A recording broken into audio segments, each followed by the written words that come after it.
Famous 5-12-5 Go Down to the Sea by Enid Blyton. Chapter 1 The Holiday Begins. Blow. I've got a puncture, said Dick. My tire's going flat. Worst time it could possibly happen. Julian glanced down at Dick's back tire. Then he looked at his watch. You've just got time to pump it up and hope for the best, he said. We've got 7 minutes before the train goes. Dick jumped off and took his pump. The others got off their bicycles too and stood round, watching to see if the tire blew up well or not. They were on their way to Curate station to catch the train, bicycles and all. Their luggage had gone in advance, and they thought they had left plenty of time to ride to the station, get their bicycles labeled and put in the luggage van, and catch the train comfortably. We can't miss the train, said George, putting on her best scowl. She always hated it when things went wrong. We can. Easiest thing in the world, said Julian, grinning at George's fierce face. What do you say, Timmy? Timmy barked sharply, as if to say he certainly agreed. He licked George's hand and she patted him. The scowl left her face as she saw Dick's tire coming up well. They just do it. Dick felt his tire, gave a sigh of relief, and put his pump back in its place. Phew, that was hot work, he said, mounting his bicycle. Hope it will last till we get to the station. I was afraid you'd have to go without me. Oh no, said'n. We'd have caught the next train. Come on, Timmy. The 4 cousins and Timmy the dog raced on towards the station. They cycled into the station yard just as the signal went up to show the train was due. The porter came towards them, his big round face red and smiling. I sent your luggage off for you, he said. Not much between you, I must say. Just one small trunk. Well, we don't wear much on holidays, said Julian. Can you label our bikes quickly for us? I see the train is due. The porter began to label the 4 bicycles. He didn't hurry. He wouldn't let the train go off again till he'd done his job, that was certain. There it was now, coming round the bend. You going off to Cornwall, I see, said the porter. And to Tremenon too. You want to be careful off bathing there. That's a fierce coast and a hungry sea. Oh, do you know it? Said and surprised. Is it a nice place? Nice. Well, I dunno about that, said the porter, raising his voice as the train came rumbling in. I used to go out in my uncle's fishing boat all round there, and it's wild and lonely. I shouldn't have thought it was much of a place for a holiday. No pier, no ice cream sellers, no concert parties, no cinema, no. Good, said Julian. We can do without all those, thank you. We mean to bathe and hire a boat and fish and bike all roundabout. That's our kind of holiday. Woof, said Timmy, wagging his tail. Yes, and yours too, said George, rubbing his big head. Come on, we'd better get into a carriage. I'll see to your bikes, said the porter. Have a good holiday, and if you see my uncle, tell him you know me. His name's same as mine, John Polpenny. By tray, pole and pen, you may know the Cornishmen, quoted Julian, getting into a carriage with the others. Thanks, John. We'll look up your uncle if we can. They each took a corner seat, and Timmy went to the opposite door, put his feet up on the ledge and his nose out of the window. He meant to stand like that all the way. He loved the rush of air past his nose. Timmy, come down, said George. Timmy took no notice. He was happy. It was holidays again, and he was with everybody he loved. They were going away together. There might be rabbits to chase. Timmy had never yet caught a rabbit, but he went on hoping. "Now we're off again," said Julian, settling into his corner. "Gosh, how I do like the beginnings of a holiday, getting ready, looking at maps, planning how to get there, and then at last setting off. On a lovely fine day like this," said Anne. "George, how did your mother hear of Tremenon Farm?" "Well, it was Father who heard about it, really," said George. "You know, Father's got a lot of scientist friends who like to go off to lonely places and work out all kinds of ideas in peace and quiet. Well, one of them went to Tremenon Farm because he heard it was one of the quietest places in the kingdom. Father said his friend went there all skin and bone and came back as fat as a Christmas goose. And Mother said that sounded just the place for us to go to these halls." "She's right," said Dick. "I feel a bit skin and bonish myself after slaving at school for 3 months. I could do with fattening up." They all laughed. "You may feel skin and bonish, but you don't look it," said Julian. "You want a bit of exercise to take your fat off. We'll get it too. We'll walk and bike and bathe and climb." "And eat," said George. "Timmy, you must be polite to the farm dogs, or you'll have a bad time. And you must remember that when you go out to play, you'll have to ask the other dogs permission before you can chase their rabbits," said Dick solemnly. Timmy thumped his tail against Dick's knees and opened his mouth to let his tongue hang out. He looked exactly as if he were laughing. "That's right. Grin at my jokes," said Dick. "I'm glad you're coming, Tim. It would be awful without you." "He always has come with us on every holiday," said George. "And he's shared in every single adventure we've ever had." "Good old Timmy," said Julian. "Well, he may share in one this time too. You never know." "I'm not going to have any adventures this time," said Anne in a firm voice. "I just want a holiday, nothing more. Let's have a jolly good time, and not go on looking for anything strange or mysterious or adventurous." "Right," said Julian. "Adventures are off this time. Definitely off. And if anything does turn up, we poo-poo it and walk off. Is that agreed?" "Yes," said Anne. "All right," said George doubtfully. "Fine," said Dick. Julian looked surprised. "Gosh, you're a poor lot, I must say." "Well, I'll fall in with you if you're all agreed. Even if we find ourselves right in the very middle of goodness knows what, we say no thank you, and walk away." "That's agreed." "Well," began George, "I'm not sure if..." But what she wasn't sure about nobody knew because Timmy chose that moment to fall off the seat. He yelped as he hit the floor with a bang, and immediately went back to his post at the window, putting his head right out. "We'll have to get him in and shut the windows," said George. "He might get something in his eye." "No. I'm not going to cook slowly to a cinder in this hot carriage with all the windows shut, not even for the sake of Timmy's eyes," said Julian firmly. "If you can't make him obey you and come inside, he can jolly well get something in his eye."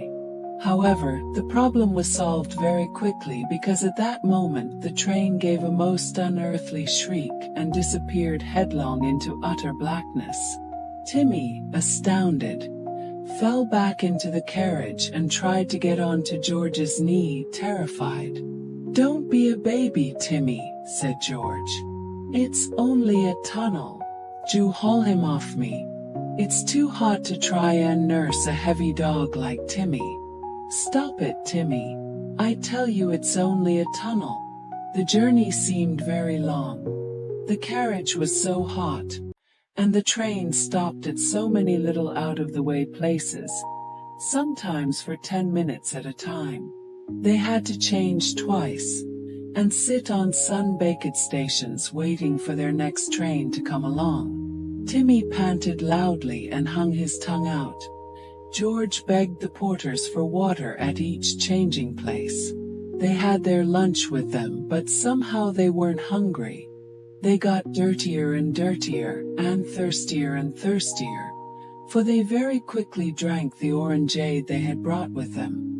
"Phew," said Julian, fanning himself with a magazine. "What wouldn't I give for a bathe? Timmy, don't pant all over me. You make me feel hotter still." "What time do we get there?" asked Anne. "Well, we have to get out at Pole Willie Halt," said Julian. "That's the nearest place to Tremenon Farm. We bike from there. With luck, we should be there by tea time. We ought to have brought masses more to drink," said Dick. "I feel like a man who's been lost in acid-scorched desert for weeks." They were all extremely glad when they at last arrived at Pole Willie Halt. At first they didn't think it was a halt, but it was. It was nothing but a tiny wooden stage built beside the railway. The children sat and waited. They hadn't even seen the little wooden stage or the small sign that said Pole Willie Halt. The sound of impatient feet came along the little platform. The guard's perspiring face appeared at the window. "Well, didn't you want to get out here? You going to sit there all day? Gosh, is this Pole Willie?" said Julian, leaping up. "Sorry, we didn't know it was a halt. We'll be out in half a tick." The train started off almost before they had banged the door. They stood there on the funny little staging, all alone save for their 4 bicycles at the other end. The little halt seemed lonely and lost, set in the midst of rolling fields and rounded hills. Not a building was in sight, but not far off to the west George's sharp eyes saw something lovely. She pulled Julian's arm. "Look, the sea. Over there between the hills in the dip. Can't you see it? I'm sure it's the sea. What a heavenly blue. It's always that gorgeous blue on the Cornish coast," said Dick. "Ah, I feel better when I see that. Come on, let's get our bikes and find our way to Tremenon Farm. If I don't get something to drink soon, I shall certainly hang my tongue out like Timmy." They went to get their bikes. Dick felt his back tire. It was a bit soft but not too bad. He could easily pump it up again. "How far is it to Tremenon Farm?" he asked. Julian looked at his notes. "Get out at Pole Willie Halt, then bike 4 miles to Tremenon Farm, along narrow lanes. Tremenon village is about 1 mile before you get to the farm." "Not too bad. We might get some lemonade or even an ice cream in the village." "Woof woof," said Timmy, who knew the word ice cream very well indeed. "Poor Tim," said Anne. "He'll be so hot running beside our bikes. We'd better go slowly." "Well, if anyone thinks I'm going to tear along, he can think again," said Dick. "I'll go as slowly as you like, Anne." They set off with Timmy down a queer little lane, deep set between high hedges. They went slowly for Timmy's sake. He panted along valiantly. Good old Timmy. He would never give up as long Ash was with the 4 children. It was about 5 o'clock and a very lovely evening. They met nobody at all, not even a slow old farm cart. It was even too hot for the birds to sing. No wind blew. There seemed a curious silence and loneliness everywhere. Julian looked back at the other 3 with a grin. Adventure is in the air. Feel it. We're all set for adventure. But no, we'll turn our backs on it and say, away with you. That's agreed. Chapter 2, Tremenon Farm. It certainly was a lovely ride to Tremenon Farm.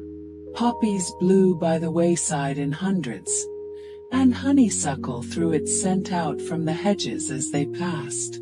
The corn stood high in the fields, touched with gold already, and splashed with the scarlet of the poppies. They came to Tremenon village at last. It was really nothing but a winding street, set with a few shops and houses, and beyond that, straggling out, were other houses. Farther off, set in the hills, were a few farmhouses, their grey stone walls gleaming in the sun.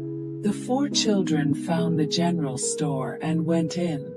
"Any ice cream?" said Julian hopefully. But there was none. What a blow. There was orangeade and lemonade, however, quite cool through being kept down in the cellar of the store. "You be the folks that old Mrs. Penruthlin be having in," said the village shopkeeper. "She do be expecting of you. Furriners, bain't you?"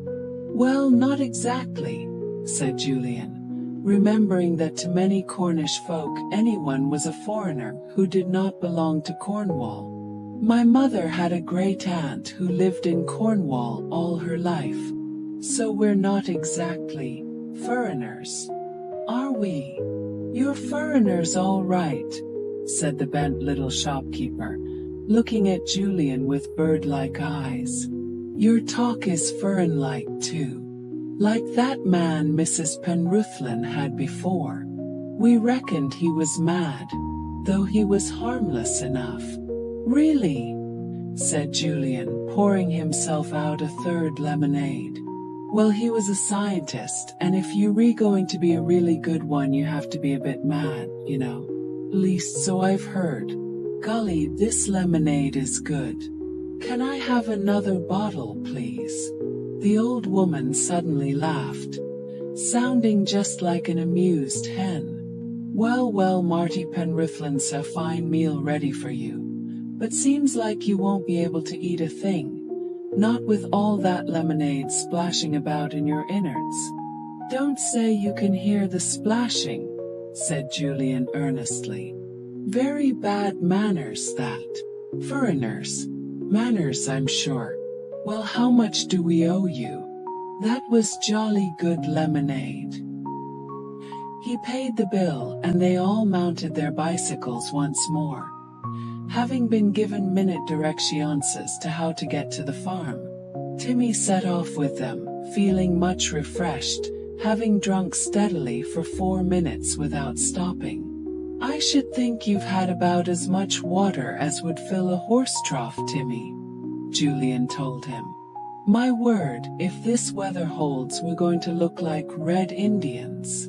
It was an uphill ride to Tremenon Farm, but they got there at last.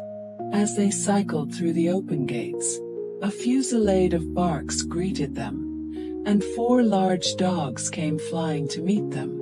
Timmy put up his hackles at once and growled warningly. He went completely stiff and stood there glaring. A woman came out behind the dogs, her face one large smile. "Now Ben, now Bouncer.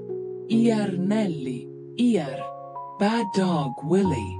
It's all right, children, that's their way of saying, "Welcome to Tremenon Farm." The dogs now stood in a ring round the 4 children, their tongues out, their tails wagging vigorously. They were lovely dogs, 3 collies and 1 small black Scottie. Timmy eyed them one by one. George had her hand on his collar, just in case he should feel foolhardy all of a sudden and imagine he could take on all 4 dogs single-handed. But he didn't. He behaved like a perfect gentleman. His tail wagged politely, and his hackles went down. The little Scotty ran up to him and sniffed his nose.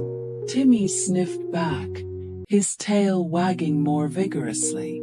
Then the 3 sheepdogs ran up, beautiful collies with plumy tails, and the children heaved sighs of relief to see that the farm dogs evidently were not going to regard Timmy as a foreigner. "They're all right now," said Mrs. Penruthlin. "They've introduced themselves to one another. Now come along with me. You must be tired and dirty, and hungry and thirsty. I've high tea waiting for you." She didn't talk in the Cornish way. She was pleased to see them and gave them a grand welcome. She took them upstairs to a bathroom, big but primitive. There was one tap only, and that was for cold water. It ran very slowly indeed, but it was really cold and was lovely and soft to wash in. The tired children cleaned themselves and combed their hair. They had 2 bedrooms between them, one for the girls and one for the boys. They were rather small, with little windows that gave a meager amount of light, so that the rooms looked dark even in the bright evening sunshine. They were bare little rooms with 2 beds in each, 1 chair, 1 chest of drawers, 1 cupboard and 2 small rugs. Nothing else. But oh, the views out of the windows. Miles and miles of countryside, set with cornfields, pasture land, tall hedges and glimpses of winding lanes. Heather was out on some of the hills, blazing purple in the sun, and gleaming in the distance was the dark blue brilliance of the Cornish sea. "Lovely. We'll bike to the sea as soon as we can," said Dick, trying to flatten the few hairs that would stick up straight on the top of his head. "There are caves on this coast. We'll explore them. I wonder if Mrs. Penruthlin would give us picnic lunches so that we can go off for the day when we want to." "Sure to," said Julian. "She's a pet. I've never felt so welcome in my life. Are we ready? Come on down then. I'm beginning to feel very empty indeed." The high tea that awaited them was truly magnificent. A huge ham gleaming as pink as Timmy stung. A salad fit for a king. In fact, as Dick said, fit for several kings. It was so enormous. It had an everything that anyone could possibly want. Lettuce, tomatoes, onions, radishes, mustard and cress. Carrot grated up. "That is carrot, isn't it, Mrs. Penruthlin?" said Dick. "And lashings of hard-boiled eggs." There was an enormous tureen of new potatoes, all gleaming with melted butter, scattered with parsley. There was a big bottle of homemade salad cream. "Look at that cream cheese too," marveled Dick, quite overcome. "And that fruit cake. And are those drop scones, or what? Are we supposed to have something of everything, Mrs. Penruthlin?" "Oh yes," said the plump little woman, smiling at Dick's pleasure. "And there's a cherry tart made with our own cherries, and our own cream with it. I know what hungry children are. I've had 7 of meown, all married and gone away. So I have to make do with other people's when I can get them." "I'm jolly glad you happened to get hold of us," said Dick, beginning on ham and salad. "Well, we'll keep you busy, Mrs. Penruthlin. We've all got big appetites." "I've not met any children yet that could eat like mine," said Mrs. Penruthlin, sounding really sorry. "Same as I've not met any man that can eat like Mr. Penruthlin. He's a fine eater, he is. He'll be in soon. I hope we shall leave enough for him," said Anne, looking at the ham and the half-empty salad dish. "No wonder my uncle's friend, the man who came to stay here, went away as fat as butter, Mrs. Penruthlin." "Oh, the poor man," said their hostess, who was now filling up their glasses with rich, creamy milk. Thin as my husband's old rake, he was, and all his bones showing and creaking. He said no to this and no to that, but I took no notice of him at all. If he didn't eat his dinner, I'd take his tray away and tidy it up, and then in 10 minutes I'd take it back again and say, "Dinner time, sir, Andy, hope you're hungry." And he'd start all over again, and maybe that time he'd really tuck in. "But didn't he know you'd already taken him his dinner tray once?" said Julian, astonished. "Goodness, he must have been a dreamer. I took his tray in 3 times once," said Mrs. Penruthlin. "So you be careful in case I do the same kind of thing to you." "I should love it," grinned Julian. "Yes, please, I'd like some more ham. And more salad." Footsteps came outside the room, on the stone floor of the hall. The door opened and the farmer himself came in. The children stared at him in awe. He was a strange and magnificent figure of a man. Tall, well over 6 feet, broadly built, and as dark as a sunburnt Spaniard. His mane of hair was black and curly, and his eyes were as black as his hair. "This is Mr. Penruthlin," said his wife, and the children stood up to shake hands, feeling half afraid of this dark giant. He nodded his head and shook hands. His hand was enormous, and was covered with hair so thick and black that it was like fur, and felt that it would be quite nice and soft to stroke, like a cat's back. He didn't say a word, but sat down and let his wife serve him. "Well, Mr. Penruthlin," she said, "and how's the cow getting along?" said the farmer, taking a plate of ham. The children gazed at the slices in awe. 7 or 8 of them. "Goodness. Oh, I'm glad she's all right," said Mrs. Penruthlin, stacking up some dirty plates. "And is the calf a dear little thing? And what's the color?" said Mr. Penruthlin, nodding his head. "Red and white like its mother." "That's good, isn't it?" said his wife, who seemed to have a miraculous way of interpreting his eyes. "What shall we call it?" Everyone badly wanted to say, "Ah," but nobody dared. However, Mr. Penruthlin didn't say "ah" that time, but something that sounded like "awk." "Yes, we'll call it Buttercup then," said his wife, nodding her head. "You always have such good ideas, Mr. Penruthlin." It sounded odd to hear her call her husband by his surname like that. And yet, somehow, the children can't imagine this giant of a fellow even owning a name like Jack or Jim. They went on with their own meal, enjoying every minute of it, watching Mr. Penruthlin shovel in great mouthfuls, and working his way quickly through every dish. Mrs. Penruthlin saw them watching him. "He's a grand eater, isn't he?" she said proudly. "So were all my children. When they were at home, he was kept really busy. But now, with only Mr. Penruthlin to feed, I feel quite lost. That's why I like people here. You'll tell me if you don't have enough to eat, won't you?" They all laughed, and Timmy barked. He had had a wonderful meal, too. It was the remains of Mrs.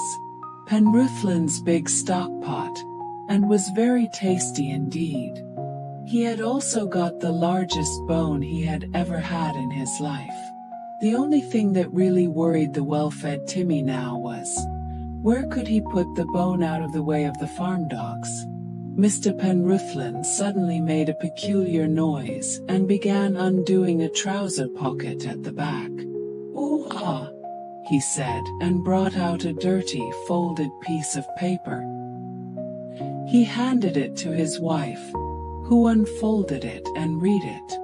She looked up at the children, smiling. "Now, here's a bit of excitement," she said. "The Barneys will be along this week. You'll love them." "What are the Barneys?" asked George, puzzled at Mrs. Penruthlyn's evident pleasure and excitement. "Oh, they're traveling players that wander round the countryside and play and act in our big barns," said Mrs. Penruthlyn. "We've no cinemas for miles, you know, so the Barneys are always very welcome." "Oh, you call them Barneys because they use your barns for their shows," said Anne, seeing light. "Yes, we shall love to see them, Mrs. Penruthlyn. Will they play in your barn?" "Yes, we'll have all the village here when the Barneys come," said Mrs. Penruthlyn, her cheeks going red with delight. "And maybe people from Traylin village too. Now there's a treat for you." "Ha," said Mr. Penruthlyn, and nodded his great head. Evidently he liked the Barneys too. He gave a sudden laugh and said something short and quite incomprehensible. "He says you'll like Clopper the horse," said his wife, laughing. "The things he does. The way he sits down and crosses his legs. Will you wait and see? That horse." This sounded rather astonishing. A horse that sat down and crossed its legs. Julian winked at Dick. They would most certainly see the Barneys. Chapter 3. The first evening. After their wonderful high tea, the four children didn't really feel like doing very much. Dick, though, they ought to mend his puncture, but wasn't sure that he could bend over properly. Mrs. Penruthlyn began to stack the dishes and clear away. George and Anne offered to help her. "Well, that's kind of you, Anne and Georgina," said the farmer's wife. "But you're tired tonight. You can give me a hand some other time. By the way, which of you is which?" "I'm Anne," said Anne. "And I'm George, not Georgina," said George. "So please don't call me that. Hate it. I always wanted to be a boy, so I only like to be called George." "What she really means is that she won't answer unless you do call her George," said Anne. "Well, if you really are sure you don't need our help, we'll go out with the boys." So out they went, George really looking far more like a boy than a girl, with her gray shorts and shirt and her short, curly hair and freckled face. She put her hands in her pockets and tried to walk light. Dick soon found his puncture and mended it. Mr. Penruthlyn came by with some straw for his cowoned new calf. The boys watched him in awe, for he was carrying almost a wagon load of straw tied up in bales. What strength he had! He nodded to them and passed without a word. "Why doesn't he talk?" wondered Dick. "I suppose all his 7 children take after their talkative mother, and he never had a chance to get a word in. And it's too late now, he's forgotten how to." They laughed. "What a giant of a man," said Julian. "I hope I grow as big as that." "I don't. I'd hate to have my bare feet poking out of the bottom of the bed every night," said Dick. I've finished that puncture. See the nail that made it? I must have run over it on the way to the station this morning." "Do look at Timmy," said Julian. "He's having the time of his life with those farm dogs, acting just like he a puppy."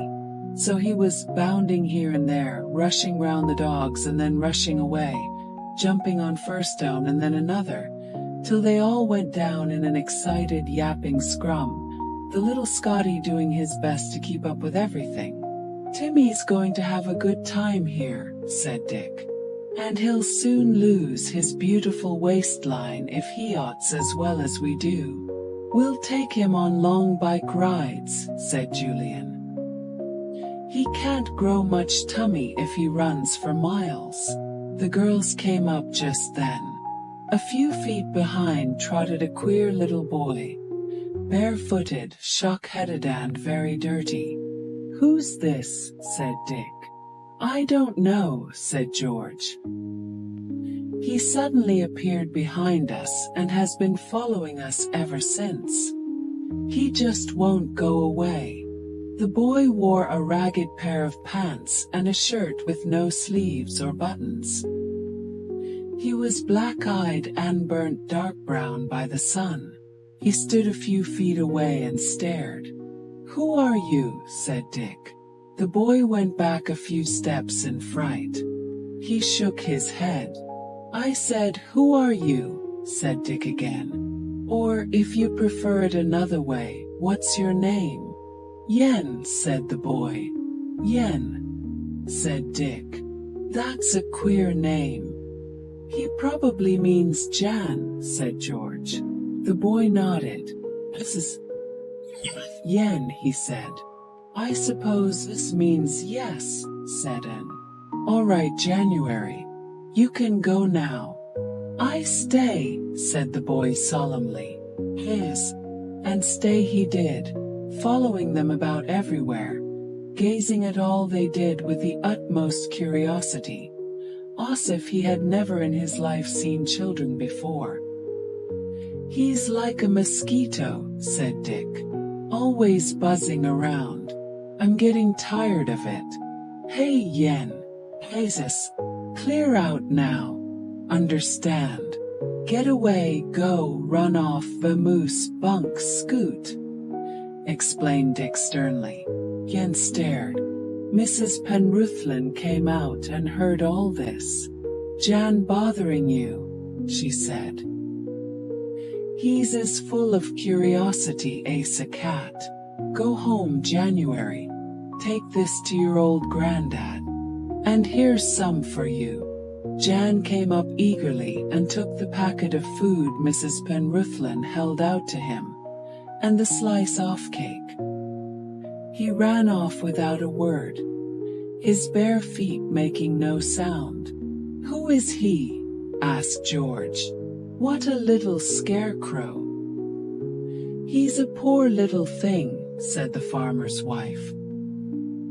"He's got no kith or kin except for his old great-granddad, and there's more than 80 years between them. The old man is our shepherd. Do you see that hill over there? Well, he's got a hut on the other side, and there he lives, winter and summer alike, and that child with him. Surely he ought to go to school," said Julian. "Perhaps he does." "No," said Mrs. Penruthlin.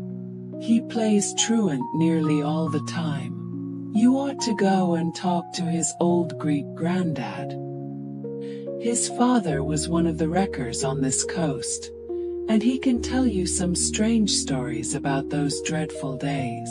"We'll certainly go and talk to him," said Dick. "I'd forgotten that this Cornish coast was the haunt of wreckers. They shone false lights to bring ships in close to shore, so that they would be smashed to pieces on the rocks, didn't they?" "Yes, and then they robbed the poor, groaning ship when she was helpless," said Mrs. Penruthlin. "And it said they paid no heed to the drowning folk either. Those were wicked days." "How far is it to cycle to the sea?" said George. "I can see it from my bedroom window." "Oh, it won't take you more than 10 minutes, said the farmer's wife. "Go tomorrow if you like. You all look very tired now. Why don't you take a short walk and go to bed? I'll have a snack ready for you when you come in." "Oh, we couldn't possibly eat any more tonight, thank you," said Dick hurriedly. "But the walk is a good idea. We'd like to see round the farm." Mrs. Penruthlin left them, and Dick looked round at the others. "A snack," he said. "I never thought it growin' at the thought. But I bet Mr. Penruthlin will want a jolly good snack when he comes in." Come in, let's go up by those sheds. They went off together, Timmy following behind with his 4 friends, their tails wagging amiably. It was still a lovely evening, and a cool breeze came down from the hills, making it lovelier still. The children wandered round, enjoying the familiar farm sights, the ducks on the pond, a few hens still clucking round, the grey sheep dotting the hills. Cows were peacefully grazing, and an old farm horse came to a gate to stare at them. They rubbed his velvety nose, and he bent down to sniff at Timmy, whom he didn't know. Timmy sniffed solemnly back. They went into the barns and looked around, big, dark, sweet-smelling places, stored with many things. Dick was sure that the biggest one would be the one used by the Barneys. What fun! I bet they'll be pretty awful, but good fun all the same, he said. It must be grand to wander round the countryside with all your belongings done up in a parcel or two, and then amaze the country people with your songs and dances and acting. I wouldn't mind trying it myself. I'm pretty good at aspect of conjuring, for instance. Yes, you are, said N. Wouldn't it be fun if we could give a little show too? If the Barneys would let us join them just for one evening? We wouldn't be allowed to because we're foreigners, said Dick, grinning. I say, what's that over there behind that sack? Timmy at once went to see, and stood there barking. The others went over to look. It's that kid Yen again, said Julian in disgust. He pulled the boy out from his hiding place. What are you following us around for, you little idiot? He demanded. We don't like it. See, go and find your old granddad before you eat all the food Mrs. Penruthlin gave you. Go on now. He pushed the boy out of the barn, and watched him go into the next field. That's got rid of him, he said. I think he's a bit simple. We'll go and see that granddad of his one day, and see if he really has got anything interesting to say about the old wreckers. Let's go back now, said Dick, yawning. I've seen enough of this place to know. I'm going to like it a lot. I'm going to like my bed tonight too. Coming, Jew. They all felt the same as Dick. His yawn had set them yawning too, and they thought longingly oft. They made their way back to the farm, followed closely by Timmy at their heels, and the other 4 dogs a respectful distance away. They said good night to the 2 Penruthlins, who were sitting peacefully listening to their radio. Mrs. Penruthlin wanted to come up with them, but they wouldn't let her. They said good night to the farmer, who grunted without even looking at them, and went on listening to the radio program. Then up the stairs they went, and into their rooms. When Julian was in bed, and almost asleep, he heard a scrabbling noise outside his window. He half opened his eyes, and listened. He hoped it wasn't rats. If it was, and would probably hear them too, and be scared, and Timmy would hear them and bark the place down. The scrabbling noise came again.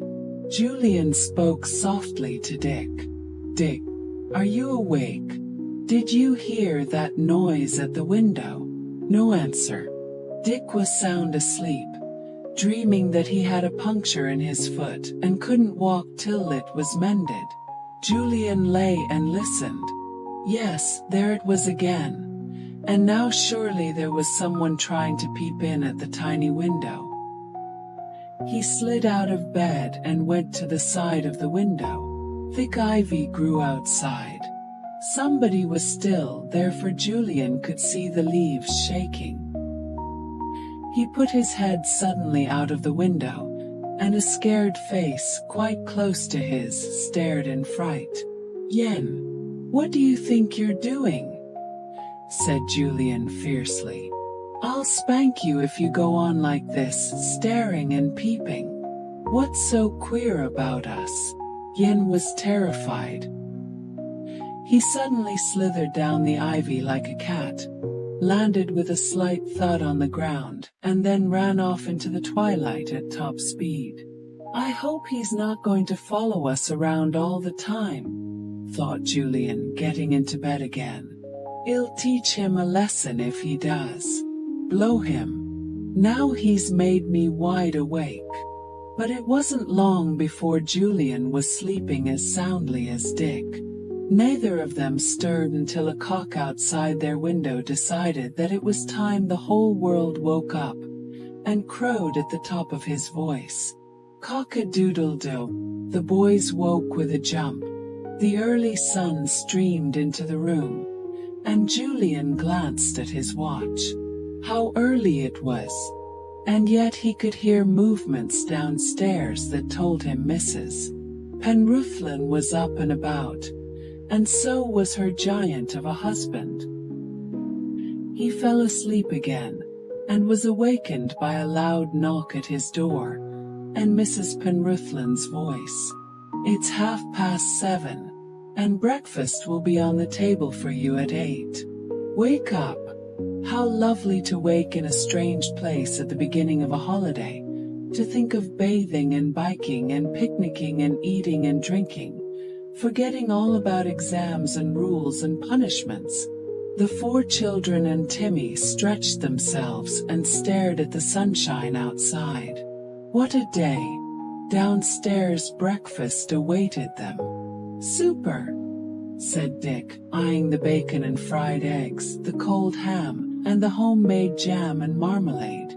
Mrs. Penruthlin, your 7 children must have been very sorry to marry and leave home.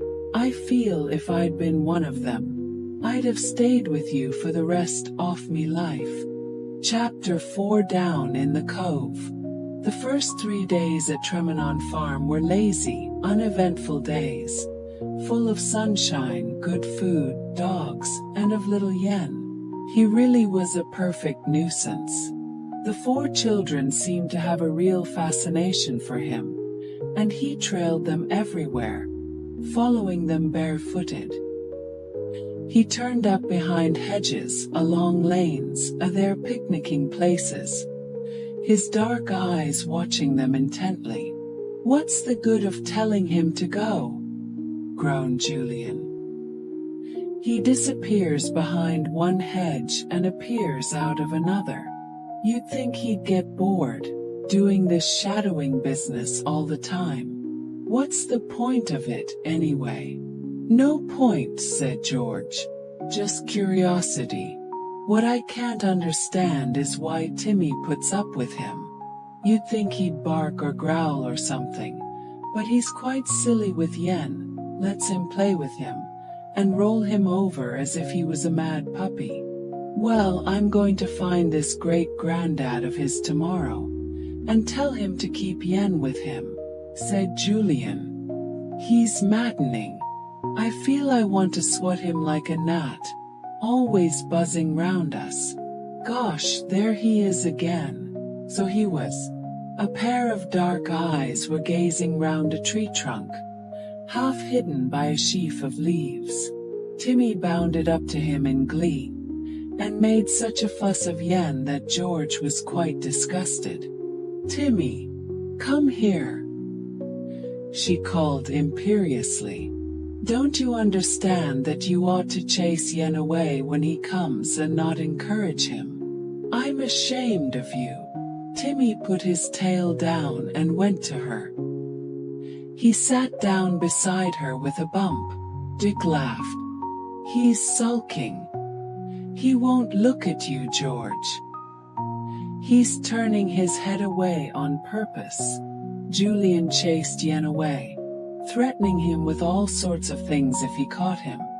But the boy was as fast as a hare, and seemed suddenly to disappear into thin air. He had a wonderful way of vanishing, and an equally remarkable way of appearing again. I don't like that kid, said Julian. He makes me shiver down my back whenever I see him suddenly peeping somewhere.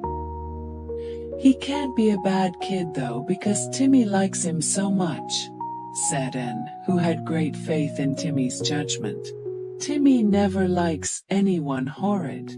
Well, he's made a mistake this time then, said George, who was cross with Timmy. He's being very stupid. I'm not pleased with you, Timmy. Let's go down to the sea and bathe, said Dick.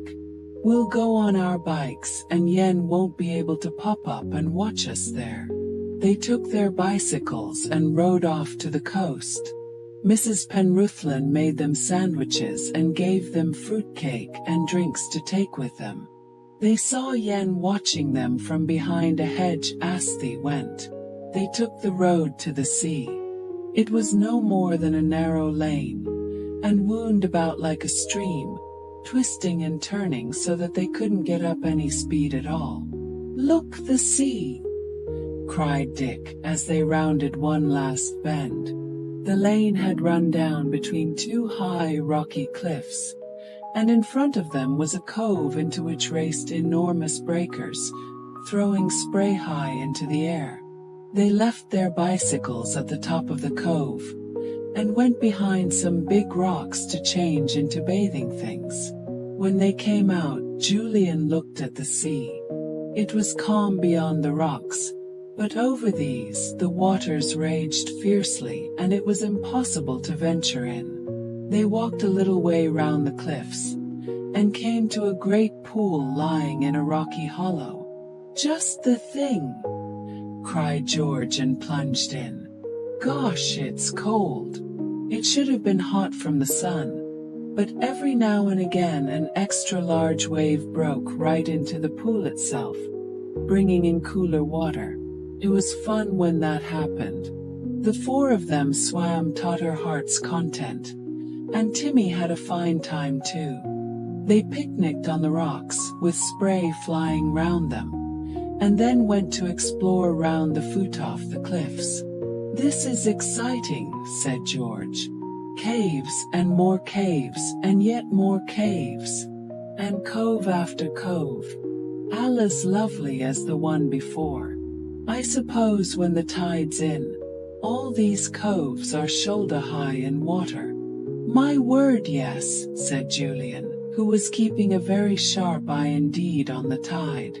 And a good many of these caves would be flooded too. No wonder Mrs. Penruthlin warned us so solemnly about the tides here.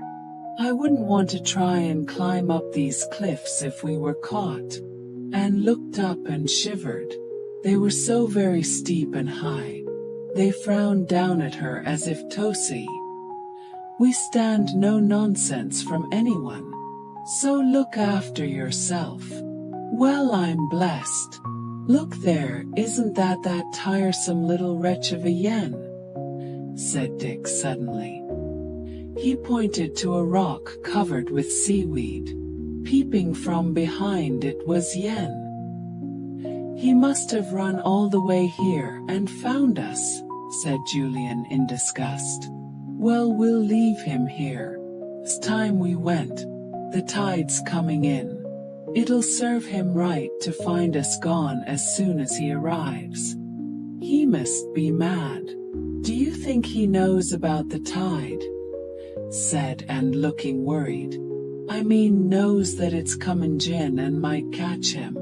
Of course he knows, said Julian. Don't be silly. But we'll wait and have our tea at the top part of the cove if you like. That's the only way back if he wants to escape the tide, short of climbing the cliff, which no one would be mad enough to try. They had put aside some cake and biscuits for their tea, and they found a good picnicking place at the top of the cove where they had left their bicycles. They settled down to munch the solid fruit cake that Mrs. Penruthlin had given them. There was no doubt about it. She was a wonderful cook. The tide swept in at a great rate, and soon the noise of enormous waves pounding on the rocks grew louder. Yen hasn't appeared yet, said Anne. Do you think he's all right? He must be having a good old wetting if he's still there, said Dick. I think we'd better go and see. Much as I dislike him, I don't want him to be drowned. The two boys went down the cove as far as they could, peering round the cliff to where they had seen Yen hiding. But how different it all looked now. Gosh, the beach is gone already, said Julian, startled. I can see how easily anyone could get caught by the tide now. See that last wave? It swept right into that cave we explored. What's happened to Yen? Said Dick. He's nowhere to be seen. He didn't come out of the cove. We've been sitting there all the time. Where is he? Dick spoke urgently, and Julian began to feel scared too. He hesitated. Should they wade over the rocks a little way? The next wave decided him. It would be folly to do any such thing. Another wave like that and both he and Dick would be flung off the rock they were standing on. Look out! Here comes an even bigger one! Yelled Julian, and the two boys leapt off their rock and raced back up the cove. Even so, the wave lapped right up to their feet. They went back to the girls. Can't see him anywhere, said Julian, speaking more cheerfully than Hefeld. The whole beach is covered with the tide now, more than covered. The lower caves are full too. He won't be drowned, will he? Said Anne fearfully. Oh, I expect he can look after himself, said Julian. He's used to this coast. Come on, it's time we went. They all rode off, Timmy running beside their bicycles. Nobody said anything. They couldn't help feeling worried about Yen. Whatever could have happened to him? They arrived at the farm and put their bicycles away. They went in to find Mrs. Penruthlin. They told her about Yen and how he had disappeared. You don't think he might have been swept off his feet and drowned, do you? Asked Anne. Mrs. Penruthlin laughed. Good gracious, no. That boy knows his way about the countryside and the seashore blindfold. He's cleverer than you think. He never misses anything. He's a poor little thing, but he looks after himself all right. This was rather comforting. Perhaps Yen would turn up again, with his dark eyes fixed unblinkingly on them. After a high tea as good as any they had had, they went for a walk down the honeysuckle-scented lanes, accompanied as usual by the 5 dogs. They sat on a stile, and Dick handed round some barley sugar. Look, said George suddenly. Do you see what I see? Look. She nodded her head towards an oak tree in the hedge, not far off. The others stared up into it. 2 dark eyes stared back. He had followed them as usual, and had hidden himself to watch them, and was so tremendously relieved to see him that she called to him in delight. Oh, Yen, have a barley sugar. Yen slithered down the tree at top speed and came up. He held out his hand for the barley sugar. For the first time he smiled, and his dirty, sullen face lighted up enchantingly, and stared at him. Why, he was a dear little fellow. His eyes shone and twinkled, and a dimple came in each cheek. Here you are, here's a couple more sweets for you, Dick said, very glad to see that the small boy hadn't been drowned. Yen almost snatched them from him. It was plain that he very seldom had any sweets. Timmy was making a fuss of him as usual. He lay down on his back and rolled over Yen's feet. He licked his bare knees and arms and jumped up at him, almost knocking the boy down. Yen laughed and fell on Timmy, rolling over and over with him. Julian, Dick, and Anne watched and laughed. But George was not pleased. Timmy was her dog, and she didn't like him to make a fuss of anyone she disapproved of. She was glad that Yen was safe, but she still didn't like him. So she scowled, and Julian nudged Dick to make him see the scowl. George saw him and scowled worse than ever. "You'll be sorry you gave him sweets," she said. "He'll be round us worse than ever now." Yen came up after a minute or two, sucking all 3 sweets at once, so that his right cheek was very swollen indeed. "Come see my granddad," he said earnestly, talking even worse than usual because of the sweets. "I tell him about you all. He tell you many things." He stared at them all seriously. "Granddad likes sweets too," he added solemnly. "As he do." Julian laughed. "All right, we'll come and see him tomorrow afternoon. Now you clear off or you won't get any more sweets. Understand?" "Yes," said Yen, nodding his head. He took the 3 sweets out of his mouth, looked at them to see how much he had sucked them, and then put them back again. "Clear off now," said Julian again. "But wait a bit, I've just thought. How did you get away from that beach this afternoon? Did you climb that cliff?" "No," said Yen, shifting his sweets to the other cheek. "I came the wrecker's way. My granddad learnt it me." He was off and away before anyone could ask him another question. The 4 looked at one another. "Did you hear that?" said Julian. "He went the wrecker's way. What's that, do you suppose? We must have been on one of the beaches the wreckers used long, long ago." "Yes, but how did he get off that beach and away into safety?" said Dick. "I'd like to know more about the wrecker's way. I certainly think we'd better pay a visit to old great-granddad tomorrow. He might have some very interesting things to tell us." "Well, we'll go and see him," said George, getting up. "But just you remember what I said. Yen will pester us more than ever now we've encouraged him." "Oh well, he doesn't seem such a bad kid after all," said Dick, remembering that sudden smile and the eager acceptance of a few sweets.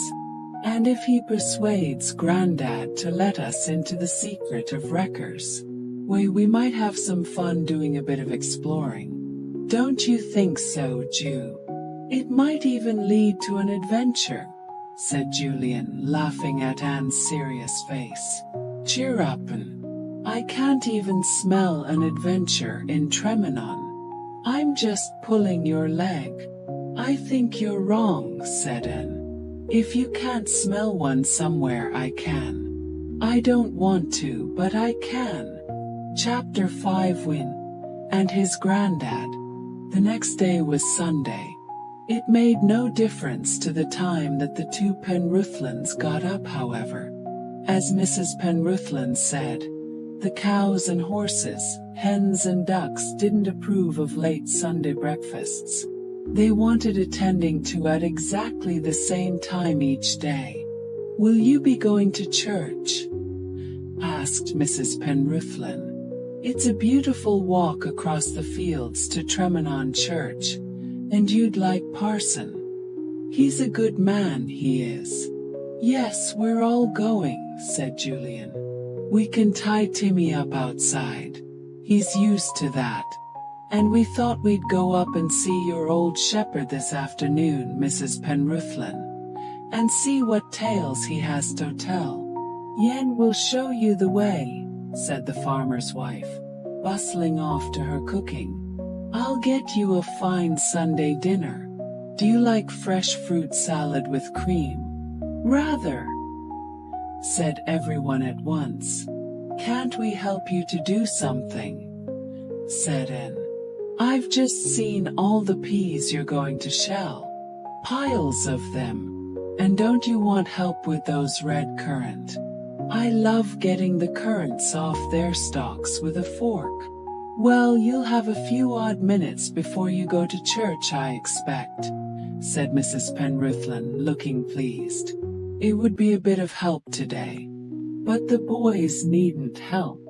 I like that, said George indignantly. How unfair. Why shouldn't they, just because they're boys? Don't fly off the handle, George, grinned Dick. We're going to help, don't worry. We like potting peas too. You're not going to have all the treats. Dick had a very neat way of turning the tables on George when he saw her flying into a tantrum.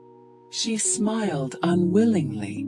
She was always jealous of the boys because she so badly wanted to be one herself, and wasn't.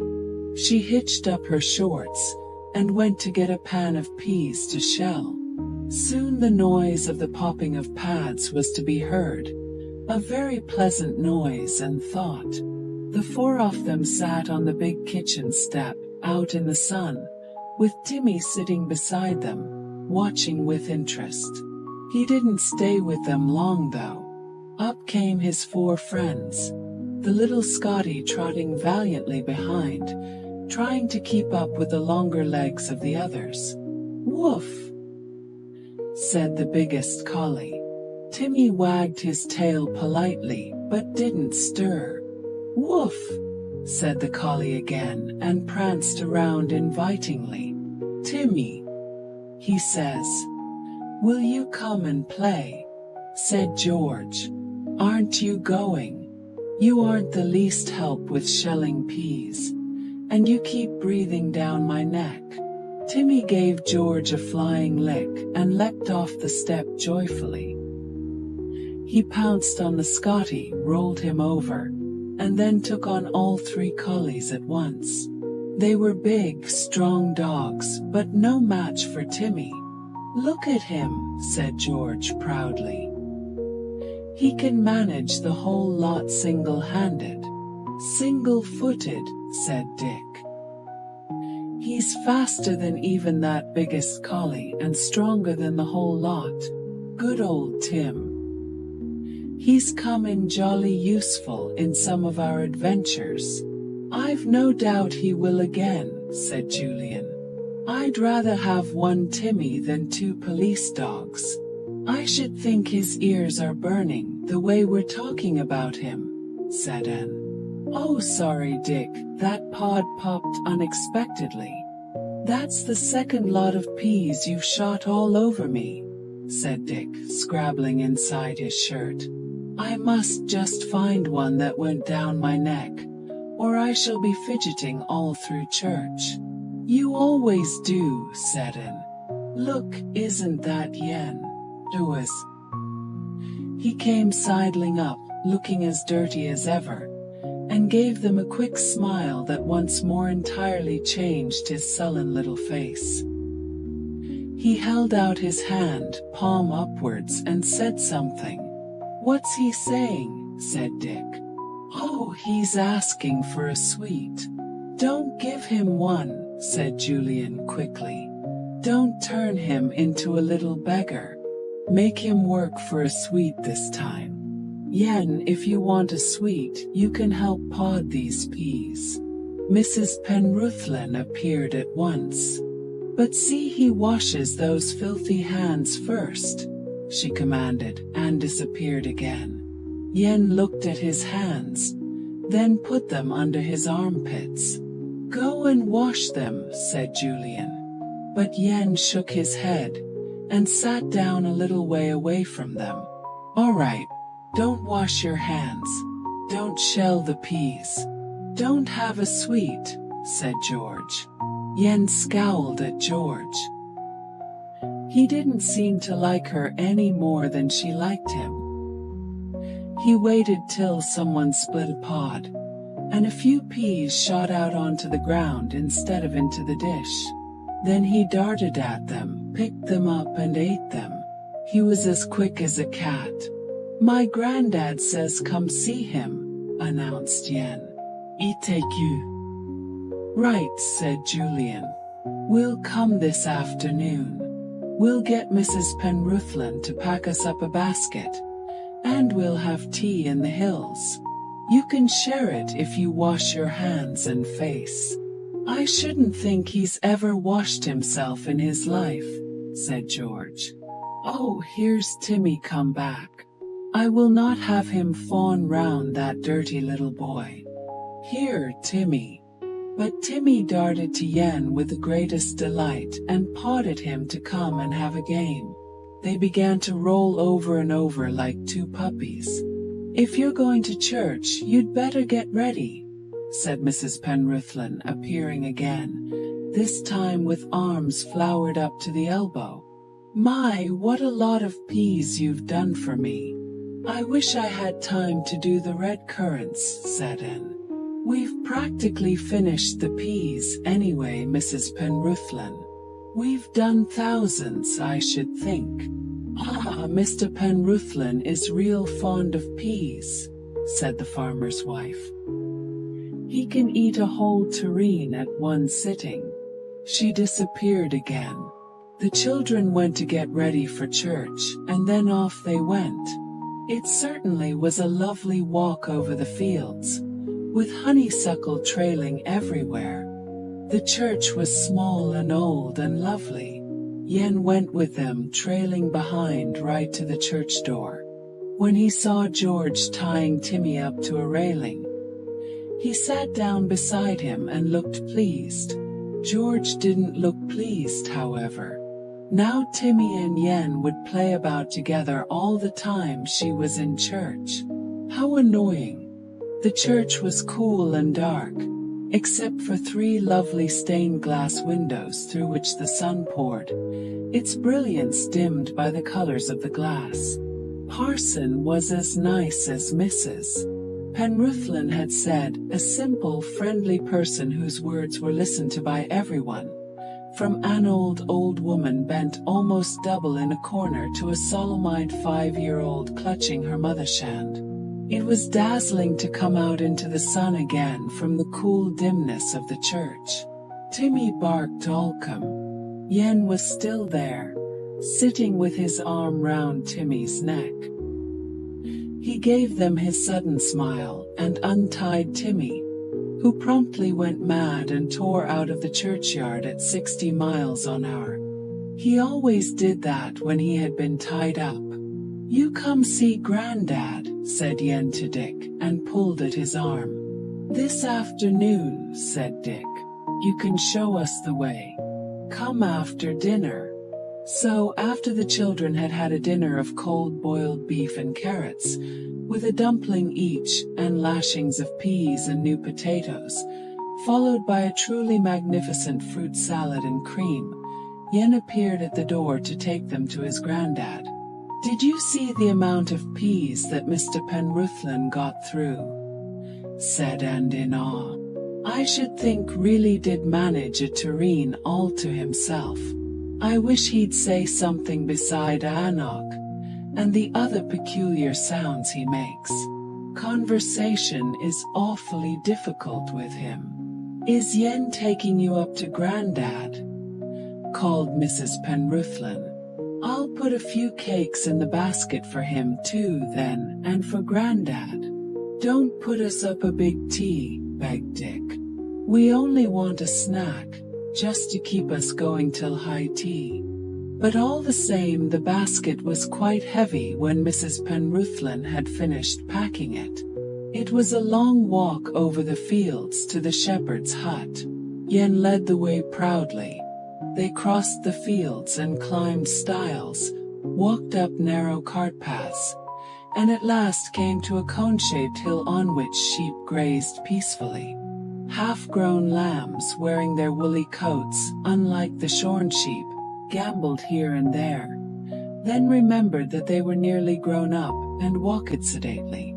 The old shepherd was sitting outside his hut, smoking a clay pipe. He wasn't very big, and he seemed shriveled up, like an apple stored too long. but there was still sweetness in him, and the children liked him at once. He had Jan's sudden smile, that lighted up eyes that were still as blue as the summer sky above them. His face had 1,000 wrinkles that creased and ran into one another when he smiled. His shag eyebrows, curly beard and hair were all gray as the woolly coats of the sheep he had lived with all his life. "You be welcome," he said in his slow Cornish voice. "Yen here have told me about you. We've brought our tea to share with you," said Dick. "We'll have it later on. Is it true that your father was one of the wreckers in the old days?" The old fellow nodded his head. Julian got out a bag of boiled sweets and offered them to the old man. He took one eagerly. Yen edged up at once and was given one too. Judging by the crunching that went on, old Grandad still had plenty of teeth. When the sweet had gone, he began to talk. He talked slowly and simply, almost as Yen might have done, and sometimes paused to find a word he wanted. Living with sheep all his life doesn't make for easy talking, thought Julian, interested in this old man with the wise, keen eyes. He must be much more at home with sheep than with human beings. Grandad certainly had some interesting things to tell them, dreadful things, and thought. "You've seen them rocks down on Tremenon coast," began Grandad. "Wicked rocks they be, hungry for ships and men. There's many a ship been wrecked on purpose. Aye, you can look disbelieving like, but it's true." "How did they get wrecked on purpose?" asked Dick. "Were they lured here by a false light or something?" The old man lowered his voice as if he was afraid of being overheard.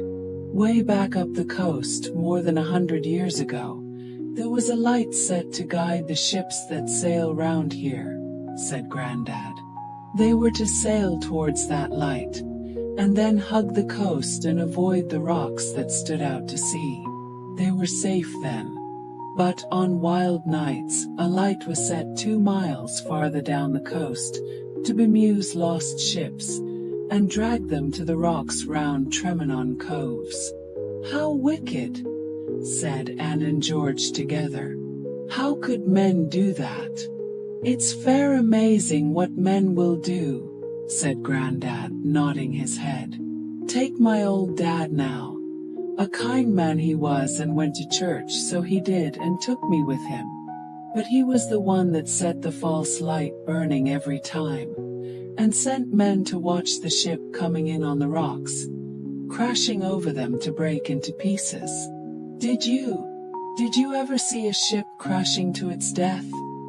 asked Dick, imagining the groaning of the sailing ships, and the groaning of the men flung into the raging sea. I did so," said Grandad, his eyes taking on a very far-away look. "I were sent to the cove with the men, and had to hold a lantern to bemuse the ship again when she came to the rocks. Poor thing, she groaned like a live thing, she did, when she ran into them wicked rocks and split into pieces. And next day I went to the cove to help get the goods that were scattered all around the cove. There were lots drowned dead that night, and—" "Don't tell us about that," said Dick, feeling sick. "Where did they flash the false light from? From these hills, or from the cliff somewhere?" "I'll show you where my dad flashed it from," said Grandad, and he got up slowly. "There's only one place on these hills where you could see the light flashing. The wreckers had to find somewhere well hidden, so that their wicked light couldn't be seen from inland, or the police would stop it, but it could be seen plainly by any ship on the sea near this coast. He took them round his hill, and then pointed towards the coast. Set between 2 hills there, the roof off a house could just be seen, and from it rose a tower. It could only be seen from that one spot.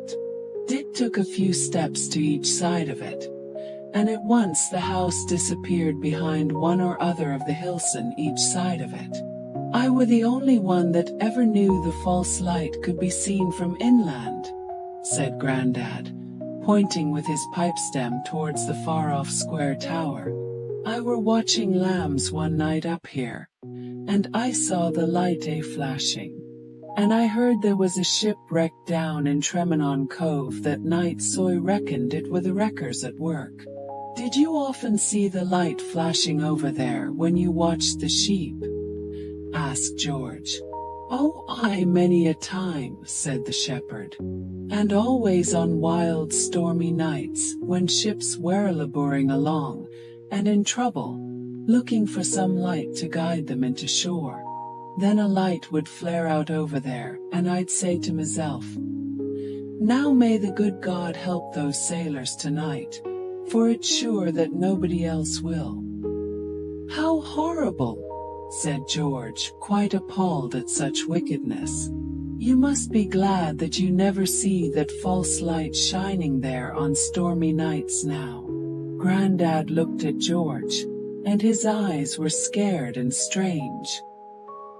He lowered his voice and spoke to George as if she were a boy. Little master, he said, that light still flares on dark and stormy nights. The place is a ruin, and jackdaws build in the tower. But 3 times this year I've seen that light again. Come a stormy night it'll flare again. I know it in my bones, little master. I know it in my bones. Chapter 6, A Queer Tale. The 4 children shivered suddenly in the hot sun, as they listened to the shepherd's strange words. Were they true? Did the wrecker's light still flash in the old tower on wild and stormy nights? But why should it? Surely no wreckers any longer did their dreadful work on this lonely rocky coast. Dick voiced the thoughts of the others. But surely there are no wrecks on this coast now. Isn't there a good lighthouse farther up, to warn ships to keep right out to sea? Grandad nodded his gray head. Yes, there's a lighthouse, and there's not been a wreck along this coast for more years than I can remember. But I tell you that light flares up just as it used to do. I seen it with my own eyes, and there's not wrong with them yet. I seen it too, put in Yen suddenly. Grandad looked at Yen annoyed. You hold your noise, you, he commanded. You've never seen the light. You sleeps like a babe at nights. I seen it, said Yen obstinately, and moved out of Grandad's way quickly as the old man raised his hand to cuff the small boy. Dick changed the subject. Grandad, do you know anything about the Wrecker's Way? He asked. Is it a secret way to get down to the coves from inland? Was it used by the wreckers? Grandad frowned. That be a secret, he said shortly. My dad, he showed it to me, and I swore as I never would tell. Us all had to swear and promise that. But Yen here said that you taught the way to him, said Dick, puzzled. Yen promptly removed himself from the company and disappeared round a clump of bushes. His old great-granddad glared round at the disappearing boy. Yen, that boy. He doesn't know anything about the Wrecker's Way. It's lost and forgotten by every man living. I'm the last one left as knows of it. He's dreaming. Maybe he's heard tell of an old Wrecker's Way, but that's all. Oh, said Dick, disappointed. He had hoped that Grandad would tell them the old way, and then they could go and explore it. Perhaps they could go and search for it anyhow. It would be fun to do that. Julian came back to the question of the light flashing from the old tower by the coast. He was puzzled. "Who could possibly flash that light?" he said to Grandad. "You say the place is a ruin. Are you sure it wasn't lightning you saw? You said it came on a wild and stormy night." "It weren't lightning," said the old man shortly. "I first saw that light near 90 years ago, and I tell you I saw it again 3 times this year, same place, same light, same weather. And if you telled me it weren't flashed by mortal hands, I'd believe you." There was a silence after this extraordinary statement, and looked over towards the far-off tower that showed just between the 2 distant hills. How queer that this spot where they were standing was the only place from which the tower could be seen from inland. The wreckers had been clever to choose a spot like that to flash a light from.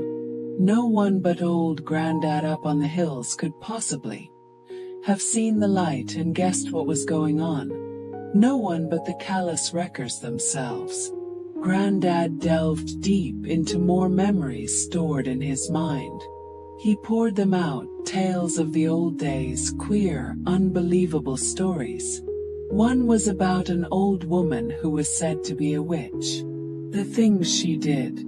The 4 stared at the old shepherd, marveling to think they were, in a way, linked with the witches and brownies, the wreckers and the killers of long-ago days, through this old man. Yen appeared again as soon as Julian opened the tea basket. They had now gone back to the hut. Anne sat outside in the sunshine, surrounded by nibbling sheep. 1 or 2 of the half-grown lambs came up, looking hot in their unshorn woolly coats. They nosed round the old shepherd, and he rubbed their woolly noses. "These be lambs I fed from a bottle," he explained. "They always remember. Go away now, Woolly. Cake's wasted on you." Yen wolfed quite half the tea. He gave a quick grin of pure pleasure, showing both his dimples at once. He smiled back. She liked this funny little boy now and felt sorry for him. She was sure that his old Grandad didn't give him enough to eat. The church bells began to ring, and the sun was now sliding down the sky. "We must go," said Julian reluctantly. "It's quite a long walk back." "Thanks for a most interesting afternoon, Grandad. I expect you'll be glad to be rid of us now, and smoke your pipe in peace with your sheep around you." I will," said Grandad truthfully. "I do be one for my own company, and I likes to think my own thoughts. Long thoughts they be too, going back nigh on 100 years. If I wants to talk, I talks to me sheep. It's rare and wonderful how they listen." The children laughed, but Grandad was quite solemn, and meant every word he said. They packed up the basket, and said goodbye to the old man. "Well, what do you think he meant when he talked about the lights still flashing in the old tower?" said Dick, as they went over the hills back to the farm. "What an extraordinary thing to say. Was it true, do you suppose?" "There's only one way to find out," said George, her eyes dancing. "Wait for a wild and stormy night and go and see." "But what about our agreement?" said Julian solemnly. "If anything exciting seems about to happen, we turn our backs on it. That's what we decided. Don't you remember?" "Pooh," said George. "We ought to keep the agreement," said Anne doubtfully. She knew quite well that the others didn't think so. "Look, who are all these people?" said Dick suddenly. They were just climbing over a stile to cross a lane to another field. They sat on the stile and stared. Some carts were going by, open wagons, their canvas tops folded down. They were the most old-fashioned carts the children had ever seen, not in the least like gypsy caravans. 10 or 11 people were with the wagons, dressed in the clothes of other days. Some rode in the wagons and some walked. Some were middle-aged, some were young, but they all looked cheerful and gay. The children stared. After Grandad's tales of long ago, these old-time folks seemed just right. For a few moments Anne felt herself back in Grandad's time, when he was a boy. He must have seen people dressed like these. "Who are they?" she said wonderingly. And then the children saw red lettering painted on the biggest cart. "The Barneys." "Oh, it's the Barneys. Don't you remember Mrs. Penruthlin telling us about them?" said Anne. "The strolling players who play to the country folk around in the barns. What fun!" The Barneys waved to the watching children.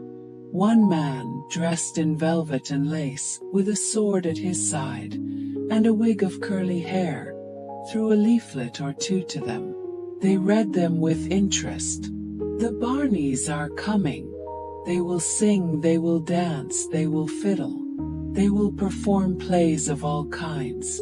Edith Wells, the nightingale singer. Bonnie Carter, the old-time dancer.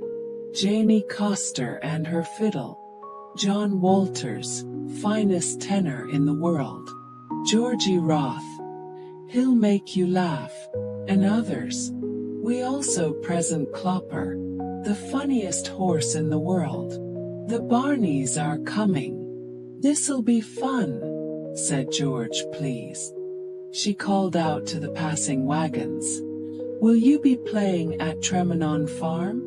"Oh, yes," called a man with bright, merry eyes. "We always play there. You staying there?" "Yes," said George. "We'll look out for you all." "Where are you going now?" "To Poltelly Farm for the night," called the man. "We'll be at Tremenon soon." The wagons passed, and the gay, queerly dressed players went out of sight. "Good," said Dick.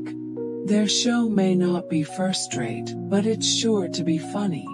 They looked a merry lot, all but the man driving the front cart. "Did you see him?" said Anne. "He looked pretty grim, it hot. Nobody else had noticed him." "He was probably the owner of the Barneys," said Dick, "and has got all the organization on his shoulders.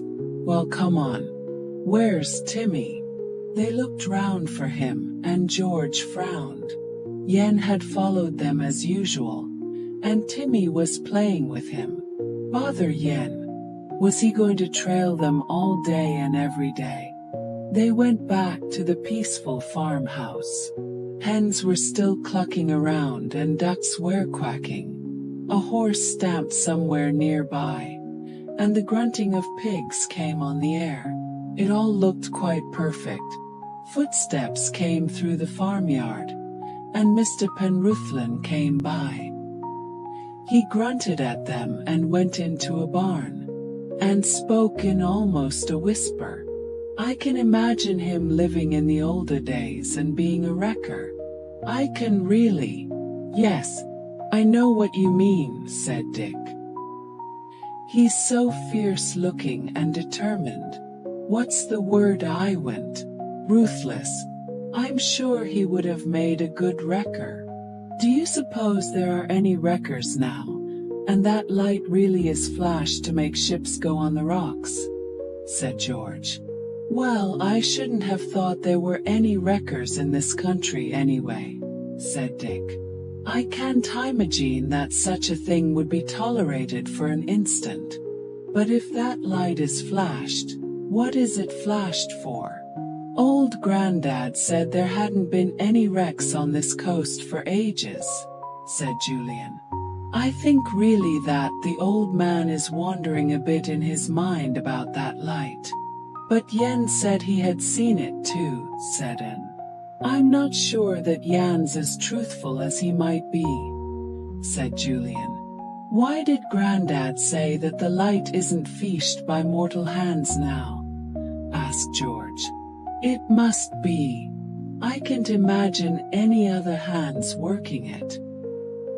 He surely doesn't think that his father is still doing it. There was a pause. We could easily find out if we popped over to that tower and had a look at it, said Dick. There was another pause. I thought we said we wouldn't go poking about in anything mysterious. This isn't really mysterious, argued Dick. It's just a story an old man remembers. And I really can't believe that that light still flashes on a wild stormy night. Grandad must have seen lightning or something. Why don't we settle the matter for good and all and go and explore the old house with the tower? I should like to, said George firmly. I never was keen on this. Keep away from anything unusual. Idea we suddenly had. We've got Timmy with us. We can't possibly come to any harm. All right, said Anne with a sigh. Give up. We'll go if you want to. Good old Anne, said Dick, giving her a friendly slap on the back. But you needn't come, you know. Why don't you stay behind and hear our story when we come back? Certainly not, said Anne quite cross. I may not want to go as much as you do, but I'm not going Tobe left out of anything, so don't think it. All right. It's settled then, said Julian. We take our opportunity and go as soon as we can, tomorrow perhaps. Mrs. Penruthlin came to the door and called them. Your high tea is ready. You must be hungry. Come along indoors. The sun suddenly went in. Julian looked up at the sky in surprise. My word, look at those black clouds, he said. There's a storm coming. Well, I thought there might be. It's been so terribly hot all day. A storm, said George. That light flashes on wild and stormy nights. Oh, Julian, do you think it will flash tonight? Can't we go and see? Chapter 7. Out in the night. Before the children had finished their high tea, the big kitchen sitting room was quite dark. Thunder clouds had moved up from the west, gathering together silently, frowning and sinister. Then, from far off, came the first rumble of thunder. The little Scotty came and cowered against Mrs. Penruthlin's skirts. He hated storms. The farmer's wife comforted him, and her big husband gave a little unexpected snort of laughter. He said something that sounded like, us. He's not as timid as a mouse, said his wife, who was really marvelous at interpreting her husband's peculiar noises. He just doesn't like the thunder. He never did. He can sleep with us in our room tonight. There were a few more sounds from Mr. Penruthlin, to which his wife listened anxiously. Very well, if you have to get up and see to Jenny the horse in the night, I'll see Benny doesn't bark the house down, she said. She turned to the children. Don't worry if you hear him barking, she said. It will only be Mr. Penruthlin stirring. The thunder crashed and rumbled again, this time a little nearer, and then lightning flashed. Then down came the rain. How it poured! It rattled and clattered on the roof in enormous drops, and then settled down into a steady downpour. The 4 children got out their cards and played games by the light of the oil lamp. There was no electricity at Tremenon. Timmy sat with his head on George's knee. He didn't mind the thunder, but didn't particularly like it. Well, I think we'd better go to bed, said Julian at last. He knew that the Penruthlins liked to go Tobed early because they got up so early, and as they did not go upstairs until after the children did, Julian saw to it that they, too, went early. They said good night and went up to their bare little rooms. The windows were still open and the small curtains drawn back, so that the hills, lit now and again by lightning, showed up clearly. The children went and stood there watching. They all loved a storm, especially Dick. There was something powerful and most majestic about this kind of storm, sweeping over hills and sea, rumbling all round, and tearing the sky in half with flashes of lightning. "Julian, is it possible to go up to that place the shepherd showed us and see if the light flashes tonight?"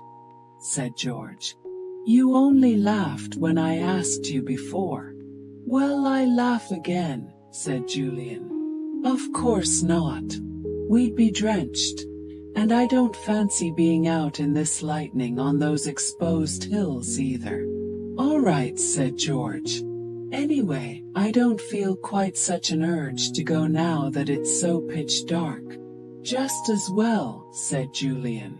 "Come on, Dick, let's go to bed." The storm went on for some time, rumbling all round the hills again, as if it were going round in a circle. The girls fell asleep, but the boys tossed about, feeling hot and sticky. "Dick," said Julian suddenly, "let's get up and go out. It's stopped raining. Let's go and see if that light is flashing tonight. It should be just the night for it, according to old Grandad." "Right," said Dick and sat up, feeling for his clothes. "I simply can't go to sleep, even though I felt really sleepy when I undressed." They pulled on as few clothes as possible, for the night was still thundery and hot. Julian took his torch and Dick hunted for his. "Got it," he said at last. "Are you ready? Come on then. Let's tiptoe past the Penruthlans' door, or we may wake that dog Scotty. He's sleeping there tonight, don't forget." They tiptoed along the passage, past the Penruthlans' door and down the stairs. One stair creaked rather alarmingly, and they stopped in dismay, wondering if Ben the Scotty would break out into a storm of barking. But he didn't. Down they went again, switching on their torches to see the way. They came to the bottom of the stairs. "Shall we go out by the front door or back door, Ju?" whispered Dick. "Back," said Julian. "The front door's so heavy to open. Come on." So they went down the passage to the back door that led out from the kitchen. It was locked and bolted, but the two boys opened it without too much noise. They stepped out into the night. The rain had now stopped, but the sky was still dark and overclouded. The thunder rumbled away in the distance. A wind had got up and blew coolly against the boys' faces. "Nice cool breeze," whispered Dick.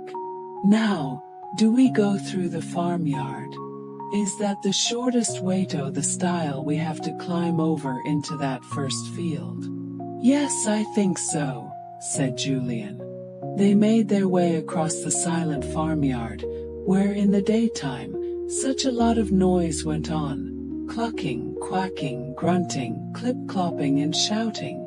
Now it was dark and deserted. They passed the barns and the stables. A little rumphing came from one of the stables. "That's Jenny, the horse that's not well," said Julian, stopping. "Let's just have a look at her and see if she's all right."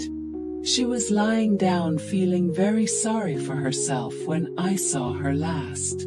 They flashed their torch over the top half of the stable door, which was pulled back to let in air. They looked in with interest. Jenny was no longer lying down. She was standing up, munching something. Goodness, she must be quite all right again, she whinnied to the two boys. They left her and went on. They came to the stile and climbed over. The rain began drizzling again, and if the boys had not had their torches with them, they would not have been able to see a step in front of them. It was so dark.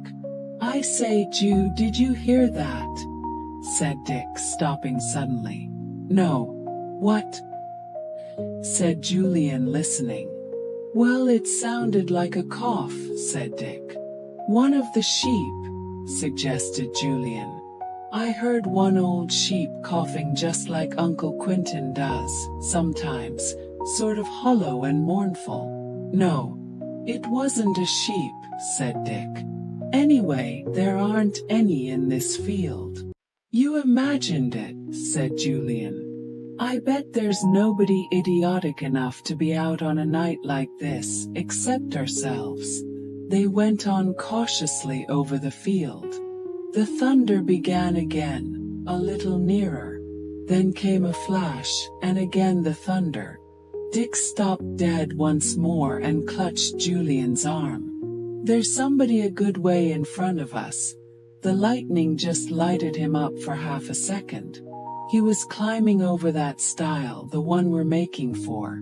Who do you suppose it is on a night lights? He's apparently going the same way that we are, said Julian. Well, I suppose if we saw him he's quite likely to have seen us. Not unless he was looking backwards, said Dick. Come on, let's see where he's going. They went on cautiously towards the stile. They came to it and climbed over. And then a hand suddenly clutched hold of Dick's shoulder. He jumped almost out of his skin. The hand gripped him so hard and so fiercely that Dick shouted in pain and tried to wriggle away from the powerful grip. Julian felt a hand lunge at him too, but dodged and pressed himself into the hedge. He switched off his torch at once and stood quite still, his heart thumping quickly. Let me go, shouted Dick, wriggling like an eel. His shirt was almost torn off his back in his struggles. He kicked out at the man's ankles, and for one moment his captor loosened his grasp. That was enough for Dick. He ripped himself away and left his shirt in the man's hand. He ran up the lane into which the stile had led and flung himself under a bush in the darkness, panting. He heard his captor coming along, muttering, and Dick pressed himself farther into the bush. A torchlight swept the ground near him, but missed him. Dick waited till the footsteps had gone and then crawled out. He went quietly down that lane. Julian, he whispered, and jumped as a voice answered almost in his ear, just above his head. I'm here. Are you all right? Dick looked up into the darkness of a tree, but could see nothing. I've dropped my torch somewhere, he said. Where are you, Jew? Up in the tree. A hand groped out and felt his head. Here I am on the first branch, said Julian. I hid in the hedge first and then climbed up here. I daren't put on my torch in case that fellow's anywhere around and sees it. He's gone up the lane, said Dick. My word, he nearly wrenched my shoulder off. Half my shirt's gone. Who was he? Did you see? No, I didn't, said Julian, clambering down. Let's find your torch before we go home. Stu good Tolos. It must be by that stile. They went to look.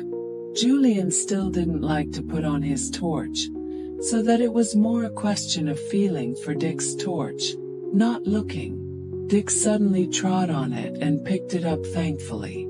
Listen, there's that fellow coming back again, I'm sure, said Dick. I heard the same dry little cough. What shall we do? Well, I don't now feel like going up to the Shepherd's Hill to see if that light is flashing from the tower, said Julian. I vote we hide and follow this chap to see where he goes. I don't think anyone who is wandering out tonight can be up to any good. Yes, good idea, said Dick. Squash into the hedge again. Blow, there are nettles here. Just my luck. The footsteps came nearer, and the cough came again. I seem to know that cough, whispered Dick. Said Julian. The man came up to the stile, and they heard him climbing over it. After a short time both boys followed cautiously. They couldn't hear the man's footsteps across the grass, but the sky had cleared a little, and they could just make out a moving shadow ahead of them. They followed him at a distance, holding their breath whenever they kicked against a stone or cracked a twig beneath their feet. Now and again they heard the cough. He's making for the farm, whispered Julian. He could just see the outline of the big barns against the sky. Do you think he's one of the laborers? They live in cottages round about. The man came to the farmyard and walked through it, trying to make as little sound as possible. The boys followed. He went round the barns and into the little garden that Mrs. Penruthlin tended herself. Still the boys followed. Round to the front door went the man, and the boys held their breath. Was he going to burgle the farmhouse? They tiptoed nearer. There came the sound of a soft click, and then of bolts being shot home. After that there was silence. He's gone in, said Julian in amazement. Don't you know who it was? Can't you guess now? Said Dick. We both ought to have known when we heard that cough. It was Mr. Penruthlin. No wonder he almost dislocated my shoulder with his strong hand. Mr. Penruthlin. Gosh, yes, you're right, said Julian, astonished, almost forgetting to speak in a whisper. We didn't notice that the front door was undone because we went out the back way. So it was he we followed. How silly. But what was he doing out on the hills? He didn't go to see the horse, she wasn't ill. Perhaps he likes a walk at night, suggested Dick. Come on, let's go in ourselves. I feel a bit chilly with practically no shirt on. They crept round to the back door. It was still open, thank goodness. They went inside, bolted and locked it, and tiptoed upstairs. They heaved sighs of relief when they were safely in their room again. Switch on your torch, Julian, and see if my shoulder is bruised, said Dick. It feels jolly painful. Julian flashed his torch on Dick's shoulder. He gave a low whistle. My word, you've got a wonderful bruise all down your right shoulder. He must have given you an awful wrench. He did, said poor Dick. Well, I can't say we had a very successful time. Followed our host through the night, got caught by him, and followed him all the way back here. Not very clever. Well, never mind. I bet no light flashed in that tower, said Julian, getting into bed. We haven't lost much by not going all the way to see. Chapter 8. Here come the Barneys. The two boys looked curiously at Mr. Penruthlin the next morning. It seemed strange to think of their little adventure the night before with him, and he didn't even know it was they he had tried to catch. He gave the curious little dry cough again, and Julian nudged Dick and grinned. Mrs. Penruthlin was beaming at the head of the breakfast table as usual. Did you sleep well, all of you? She asked. The storm soon died down, didn't it? Mr. Penruthlin got up saying, "Ah-ah-co," or something that sounded like that, and went out. What did he say? Asked Anne curiously. She could not think how anyone could possibly understand Mr. Penruthlin's extraordinary speech. Julian had said that he thought he must talk in shorthand. He said he might not be back for dinner, said Mrs. Penruthlin.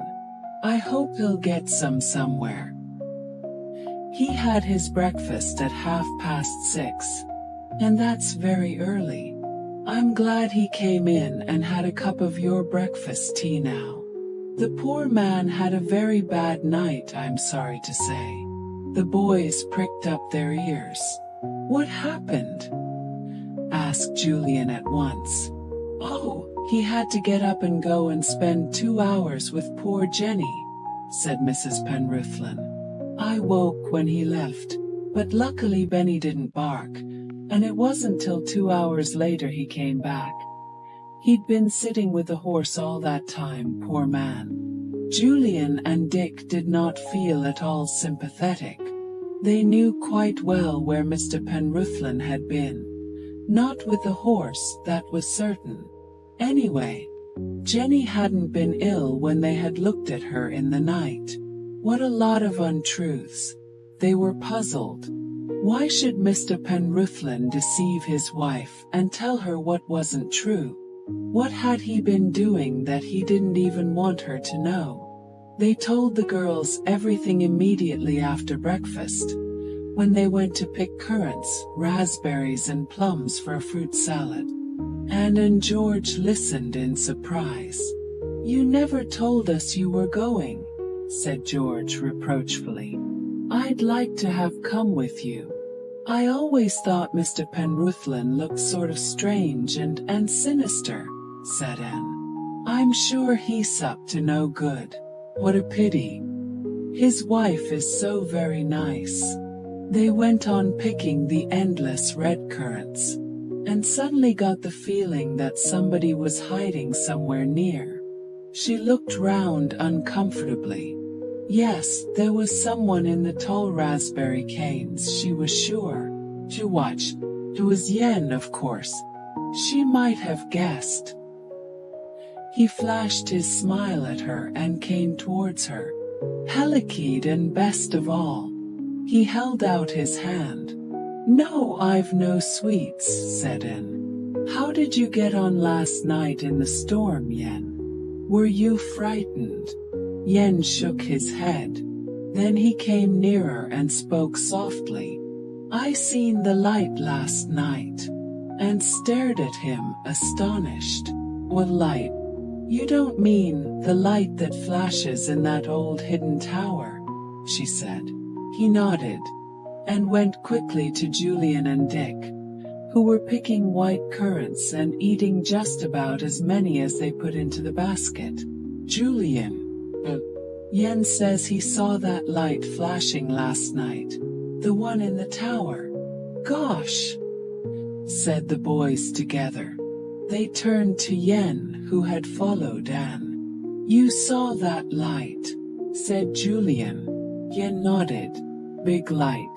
Very big, he said. Like a fire. Shining from the tower, said Dick, and Yen nodded again. Did your granddad see it? Asked Dick. Yen nodded. He's seen it too. Are you telling the truth?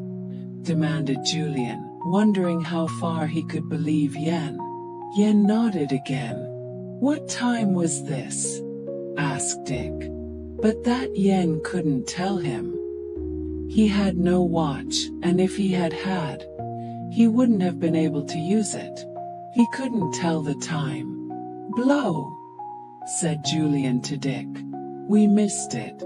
If Yan's telling the truth, we would have seen that light last night. Yes. Well, we'll go tonight and watch for it, said Dick, determined. It's a wild enough day, all wind and scurrying clouds. If that light is used at night in weather like this, we'll be able to see it again. But I'm blessed if I can understand why the Wrecker's Tower should be used nowadays. No ship would take any notice of an odd light like that when they've got the lighthouse signaling hard all the time. I go too, nodded Yen, who had overheard this. No, you won't, said Julian. You can stay with Grandad. He'll wonder where you are if you're not there. It began to rain. Blow, said George. I do hope the weather hasn't broken up. It's been so gorgeous. It's quite cold today with this tearing wind. Come on, let's go in and... We've got enough now to feed an army, I should think. They all went in, just as the rain came down properly. Mrs. Penruthlin greeted them in excitement. The Barneys want our barn for tomorrow night, she said. They're giving their first show in our barn, and after that they go to another place. Would you like to help clear out the barn and get ready? Rather, said Julian. We'll go now. There's a lot of stuff to clear out. Where shall we put it? In the other barn. The Barneys arrived in about 20 minutes and went straight to the barn, which they had been lent several times before for their shows. They were pleased to see the children and were glad of their help. They were no longer dressed in fancy clothes, as they had been when the children had seen them on the Sunday evening. They were practically all dressed in slacks, the women too, ready for the hard work of clearing the barn and setting up a simple stage and background. Julian caught sight of a horse's head being carried in by a little nimble fellow who pranced along with it comically. What's that for? He said. Oh, is that Clopper's head? The horse that can sit down and cross its legs. That's right, said the little fellow. I'm in charge of it. Never let it out of my sight.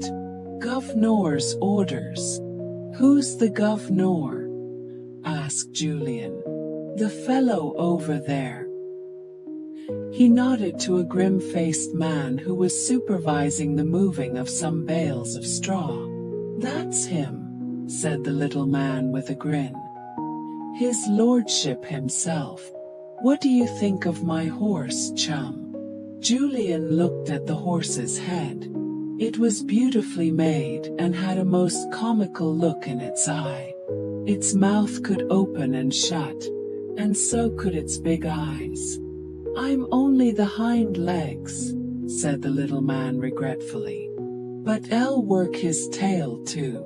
Mr. Binks over there issues front legs, and works his head, the horse's head I mean.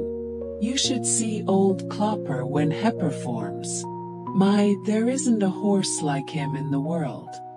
He can do everything short of fly. Where are his back and front legs and his body part? Asked Dick, coming up and looking with great interest at the horse's head. Over there, said the little man. By the way, my name's Sid. What's yours, and how is it you're here? Julian introduced himself and Dick, and explained that they were helping because they were staying at the farm. He caught hold of a bale of straw, thinking it was about time he did some work. Like to give me a hand? He asked. Sid shook his head. Sorry. Orders are I'm not to put this horse's head down anywhere. Where I go it goes. I can tell you, me and Clopper are quite attached to one another. Why? Is it so valuable? Asked Dick. It's not so much that, said Sid. It's just that Clopper's so popular, you know. And he's important. You see, whenever we think the show's flopping a bit, we bring Clopper on, and then we get the laughs and the claps, and the audience is in a good temper. Oh, Clopper's saved the show times without number. He's a jolly good horse, is Clopper. Mr. Binks came up. He was bigger than Sid and much stronger. He grinned at the two boys. Admiring old Clopper, he said. Did Sid tell you about the time Clopper's head dropped off the wagon, and we didn't miss him till we were miles away? My word, what a state the governor was in. Said we couldn't give a show without Clopper, and nearly gave us all the sack. We're important, we are, said Sid, throwing out his chest and doing a funny little strut with the horse head in front of him. Me and Binks and Clopper, no show without us. Don't you put that horse down even for a moment, warned Mr. Binks. The governor's got his eye on you, Sid.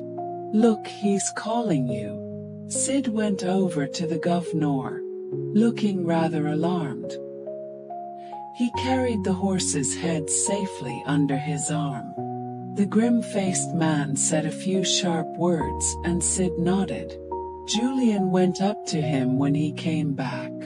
Let me feel how heavy the horse's head is, he said. I've often wondered when I've seen something like this on the stage. Sid immediately put the horse under his other arm and glared at Julian, looking round quickly to see if the governor had heard. That's a fool thing to ask me, he said. After I've told you I'm not allowed to put the horse down. And didn't the governor just this minute say to me, keep away from those kids, you know what tricks they're up to. They'll have that horse away from you if you're not careful. See? Do you want me to lose my job? Julian laughed. Don't be silly. You wouldn't lose your job for that. When are you and Mr. Binks going to do a bit of practice? We want to see you. Oh well, we could manage that all right, said Sid, calming down. Here, Binks. Bit of practice wanted. Get the legs.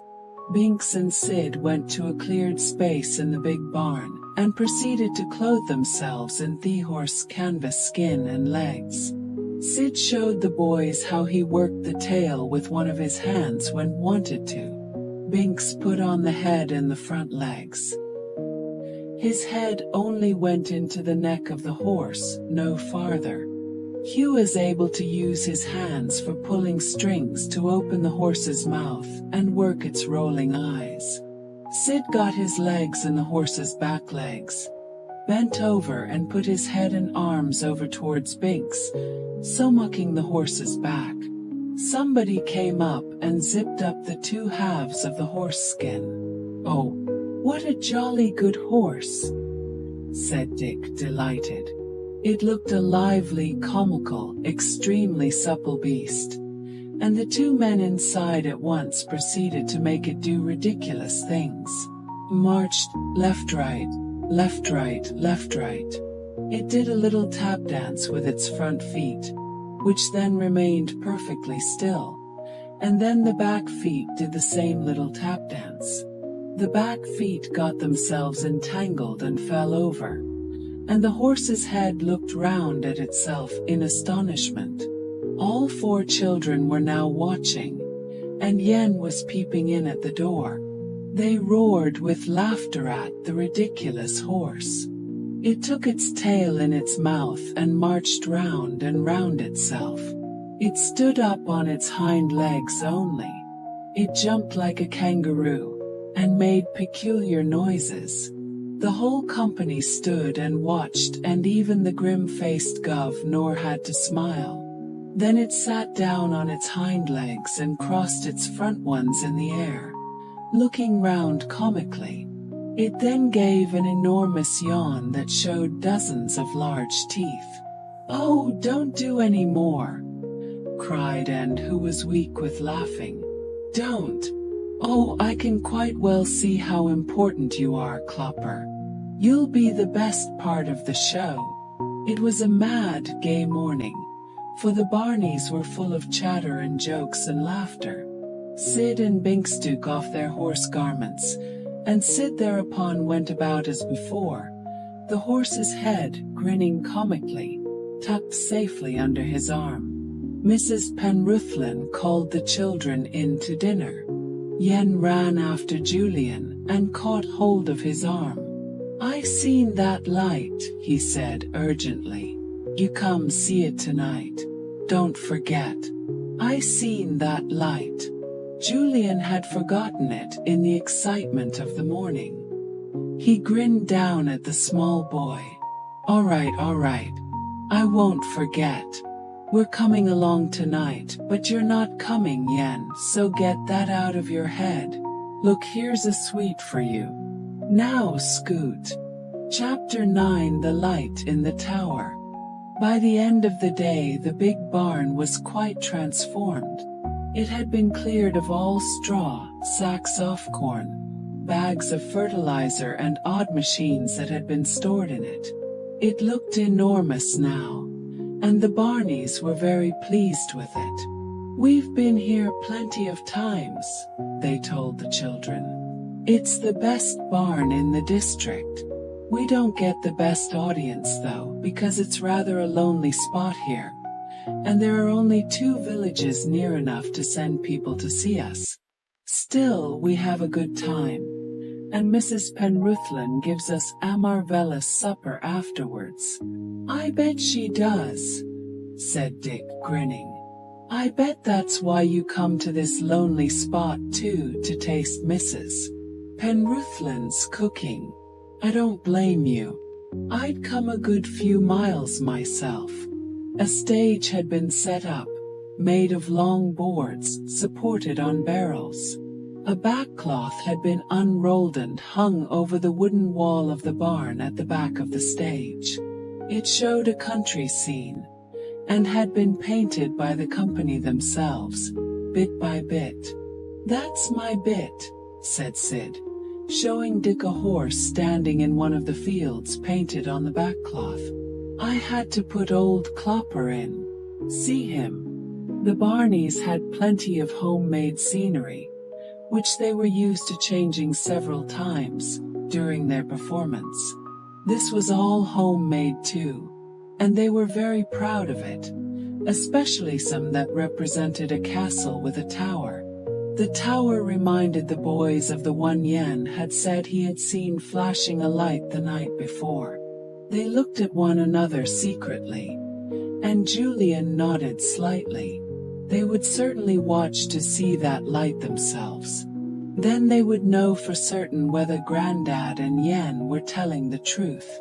Julian wondered if they would have to look out for Mr. Penruthlin again that night. Jenny the horse was quite better now, if she had ever been ill, and was out in the fields again. So Mr. Penruthlin had no excuse for creeping about the countryside at night again. Neither of the boys could imagine what had taken him out the night before. On such a wild night too. Was he meeting somebody?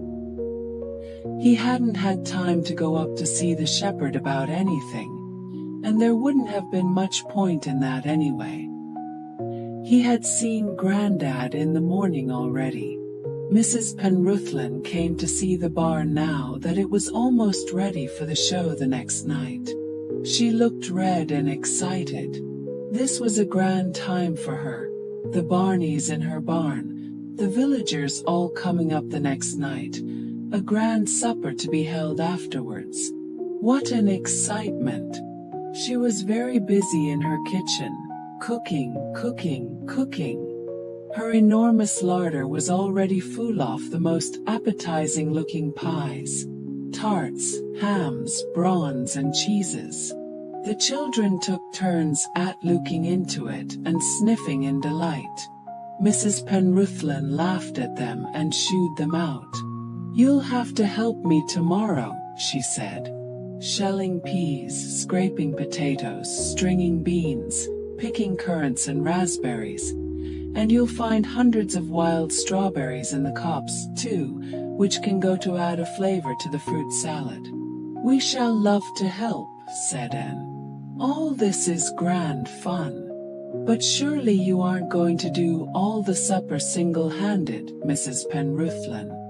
"Oh, 1 or 2 of the villagers will stay behind to help me serve it," said the plump little farmer's wife, who looked as happy as could be in the midst of so much hard work. "Anyway, I'll be up at 5 o'clock tomorrow morning. I'll have plenty of time." "You'd better go to bed early tonight then," said George. "We all will," said Mrs. Penruthlin. "We'll be up early and abed late tomorrow, and we'll need some sleep tonight. It's no trouble to get Mr. Penruthlin to bed early. He's always ready to go."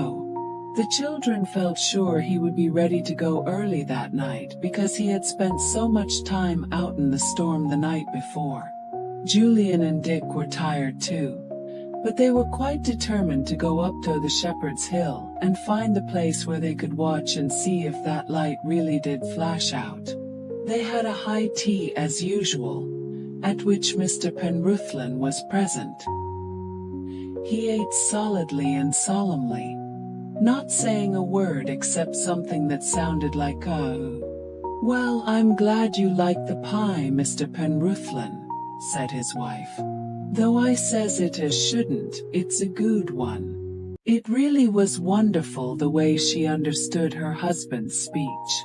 It was also very queer to hear her speak to her husband as if he was someone to whom she had to be polite and call Mr. Anne wondered if she called him Mr. Penruthlin when they were alone together. She looked at him earnestly. What a dark giant he was, and how he ate. He looked up and saw and watching him. He nodded at her and said, "Ocker." It might have been a foreign language for all and could understand. She looked startled and didn't know what to say. "Now, Mr. Penruthlin, don't you tease the child," said his wife. "She doesn't know what to answer. Do you, Anne?" "Well, I didn't really catch what he said," said Anne, going scarlet. "There now, Mr. Penruthlin. See how badly you talk without your teeth in," said the farmer's wife scoldingly. "Haven't I told you you should wear your teeth when you want to make conversation? You understand you all right, but others don't. It must sound just a mumble to them." Mr. Penruthlin frowned and muttered something. The children all stared at him, dumbfounded to hear that he had no teeth. Goodness gracious! How did he manage to eat all he did then? He seemed to chew and munch and crunch, and yet he had no teeth. So that's why he speaks so queerly, thought Dick, amused. But fancy eating as much as he does, with no teeth in his head. Goodness, what would he eat if he had got all his teeth? Mrs. Penruthlin changed the conversation because it was clear that her husband was annoyed with her. She talked brightly about the Barneys. "That horse Clapper. You wait till you see him prance onto the stage and fall off it. You'll see Mr. Penruthlin almost fall out of his seat, he laughs so much. He's fair set on that horse. He's seen it a dozen times, and it tickles him to death. I think it's jolly funny myself," said Julian. "I've always thought I'd like to put on an act like that at our end-of-term concert at school. Dick and I could do it all right. I wish Sid and Mr. Binks would let us try." The meal was finished at last. Most of the dishes were empty, and Mrs. Penruthlin looked pleased. "There now, you've done really well," she said. "That's what I do like to see. People finishing everything put before them." "It's easy when it's food you put before us," said George. "Isn't it, Timmy? I bet Timmy wishes he lived here always, Mrs. Penruthlin. I'm sure he keeps telling your dogs how lucky they are." After the washing up, in which everyone but Mr. Penruthlin helped, they went to sit down for a while and read. But the farmer kept giving such enormous yawns that he set everyone else yawning too, and Mrs. Penruthlin began to laugh. "Come on to bed, all of you," she said.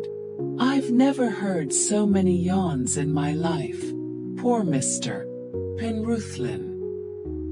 He's tired out with sitting up with Jenny the horse half the night." The children exchanged glances. They knew better. Everyone went up to bed, and the children laughed to hear Mr. Penruthlin still yawning loudly in his room. Julian looked out of his window. It was a dark, blustery night, with sudden spurts of sharp rain.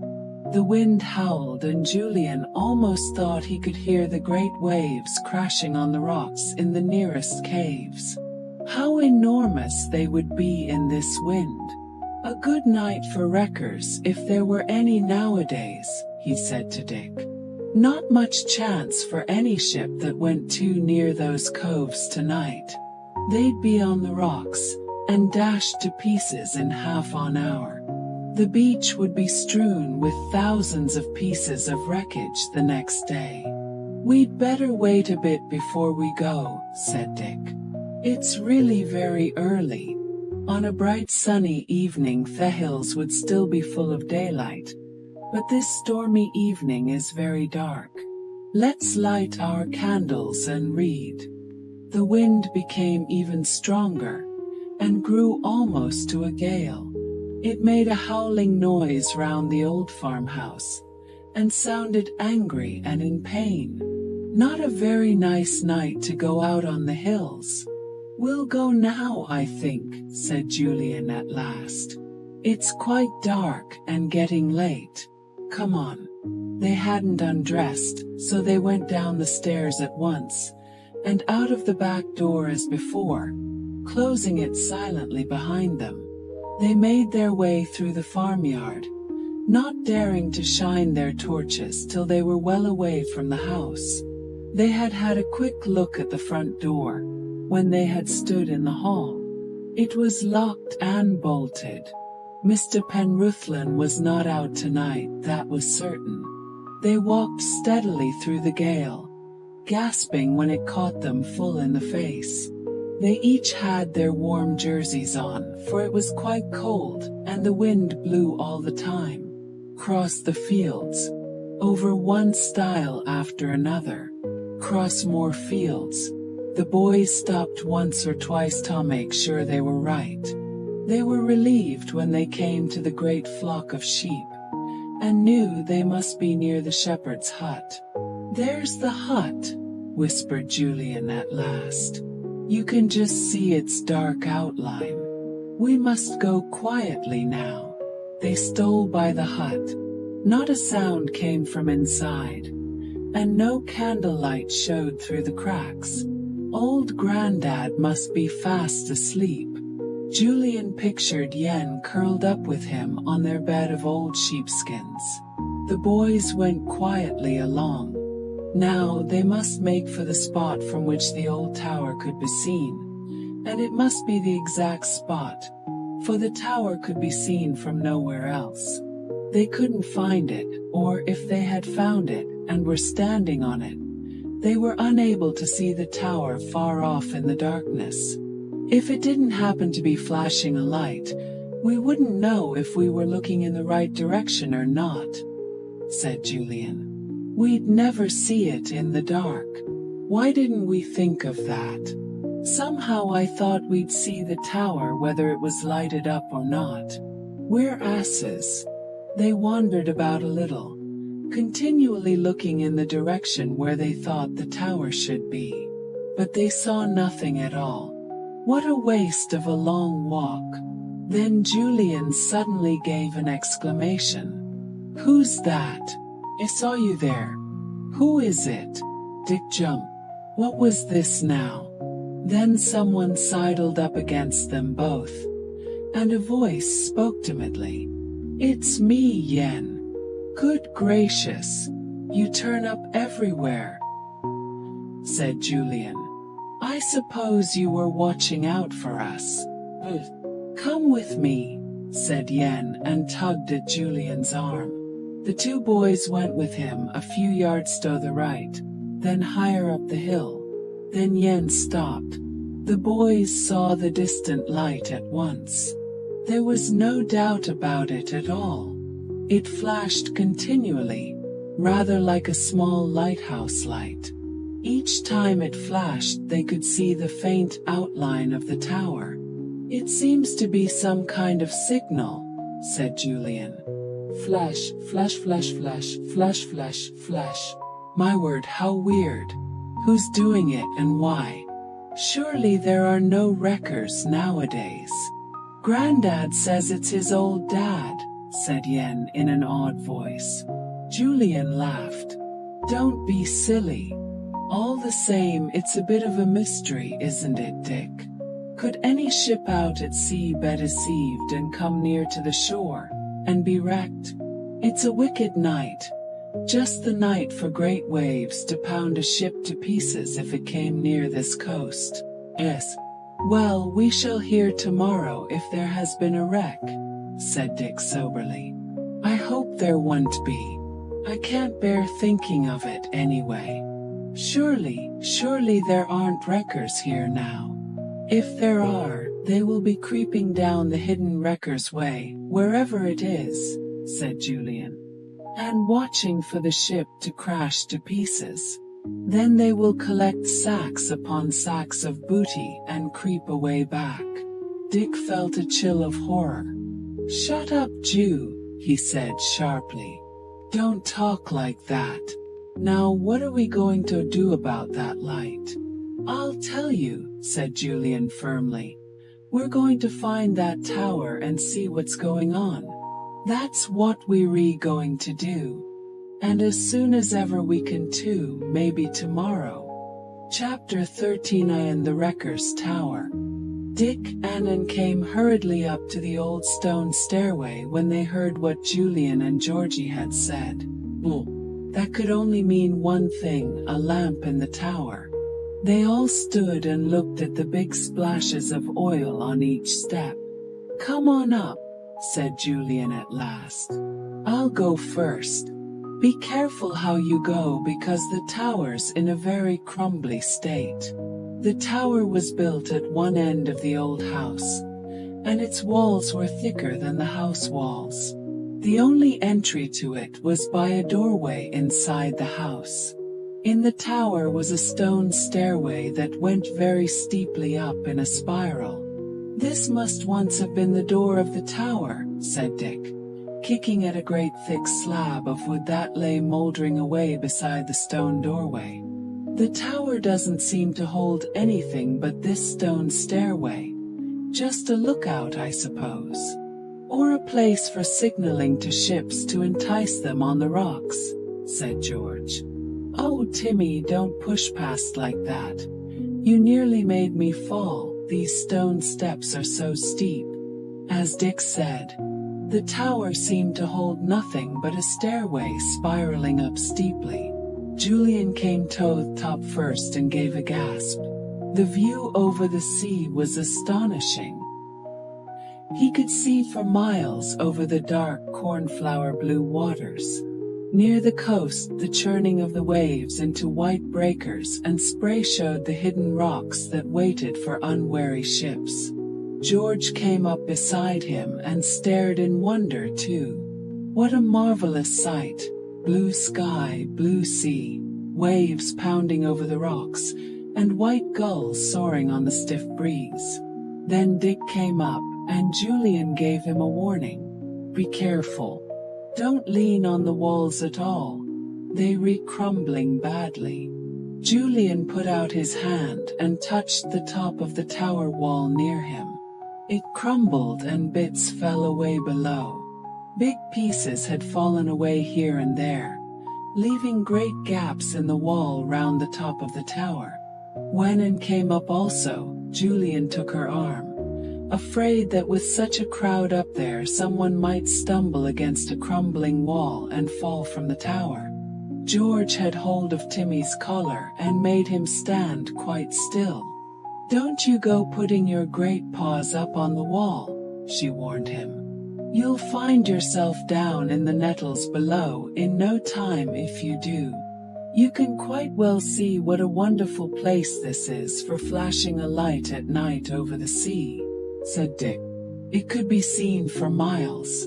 In the old days, when sailing ships got caught in the storms that rage round this coast at times, they would be thankful to see a guiding light.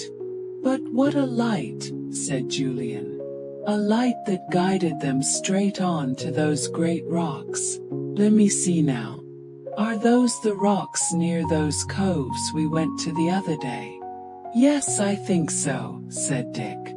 But there are rocks and caves and coves round here. It's difficult to tell if they are the same ones we saw. The ships that sailed towards the light must have been wrecked on the rocks down there, said Julian, pointing. How did the wreckers get there? There must have been a path from here somewhere. The wreckers' way, do you think? Said Dick. Julian considered. Well, I don't know. I imagine that the wreckers' way must have been a way leading to the sea from inland somewhere. Certainly a way that was convenient for the villager's house. No, I'll tell you what I think happened. What? Said everyone. I think on a stormy night long ago, the people who lived here in this house went up into the tower and flashed their false light to any ship that was sailing out on the waters.